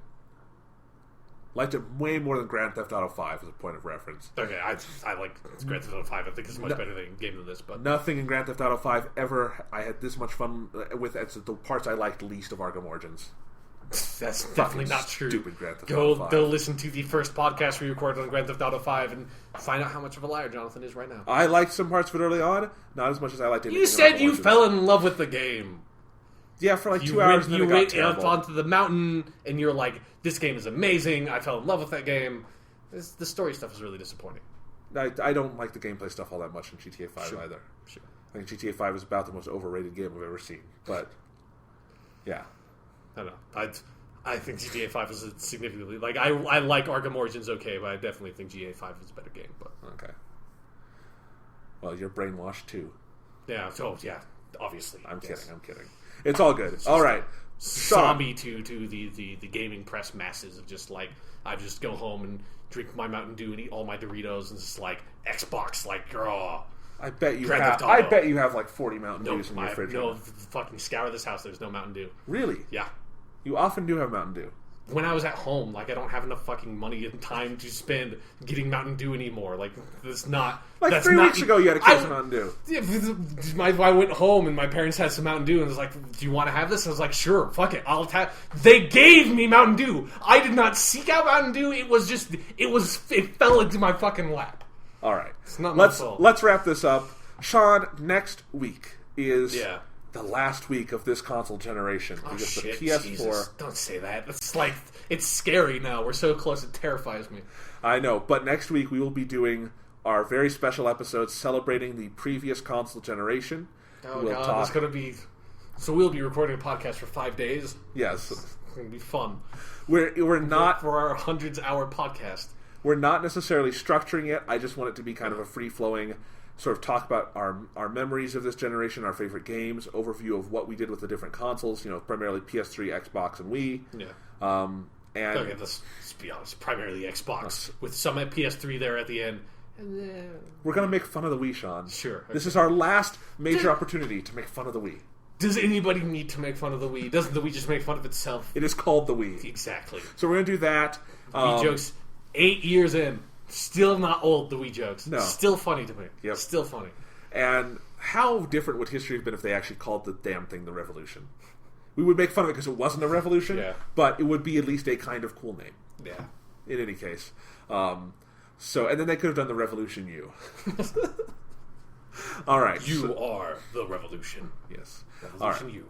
Yeah. All right. So we're going to do that next week. The week after that, obviously... PS4 thoughts. We're coming right up on it. And that will also be the week where we'll have 2 podcasts and we'll do our big Doctor Who 50th anniversary celebration episode for the 50th anniversary on November 23rd. You'll hear that podcast. I am so excited to record that one. I've been doing a bunch of research for it. I'm excited. So, Sean... Shit's hitting the fan, dude. Stuff's getting busy. Yep. We're going to see everyone next week. Yep. And we'll also probably talk about Thor 2 next week. So, well, I've not in the same podcast. That'll it might be, one. I don't know, I might not have been able to see the movie by then. I don't know. Like, I have no specific plans to see the movie because I'm relatively busy, so... Okay. We will see. 2 weeks from now? Maybe. Because we could probably fit that in with PS4 initial impressions. Yeah. We'll see. Whenever I'm able to see Thor 2, we'll talk about Thor 2. Yeah. So hopefully you don't wait for it to be on iTunes. Okay, it's not going to be that long. Okay. I'll definitely see it in the theaters at some point. But. Yeah, all right. Catch you guys later. That's a terrible... We're not ending on that. That's awful. Fuck you. We're not... Catch you guys later? Who ends something with that? This isn't some sort of casual fucking... This is a goddamn professional podcast, you asshole. Catch you... Fuck you. Just fuck you. God damn it.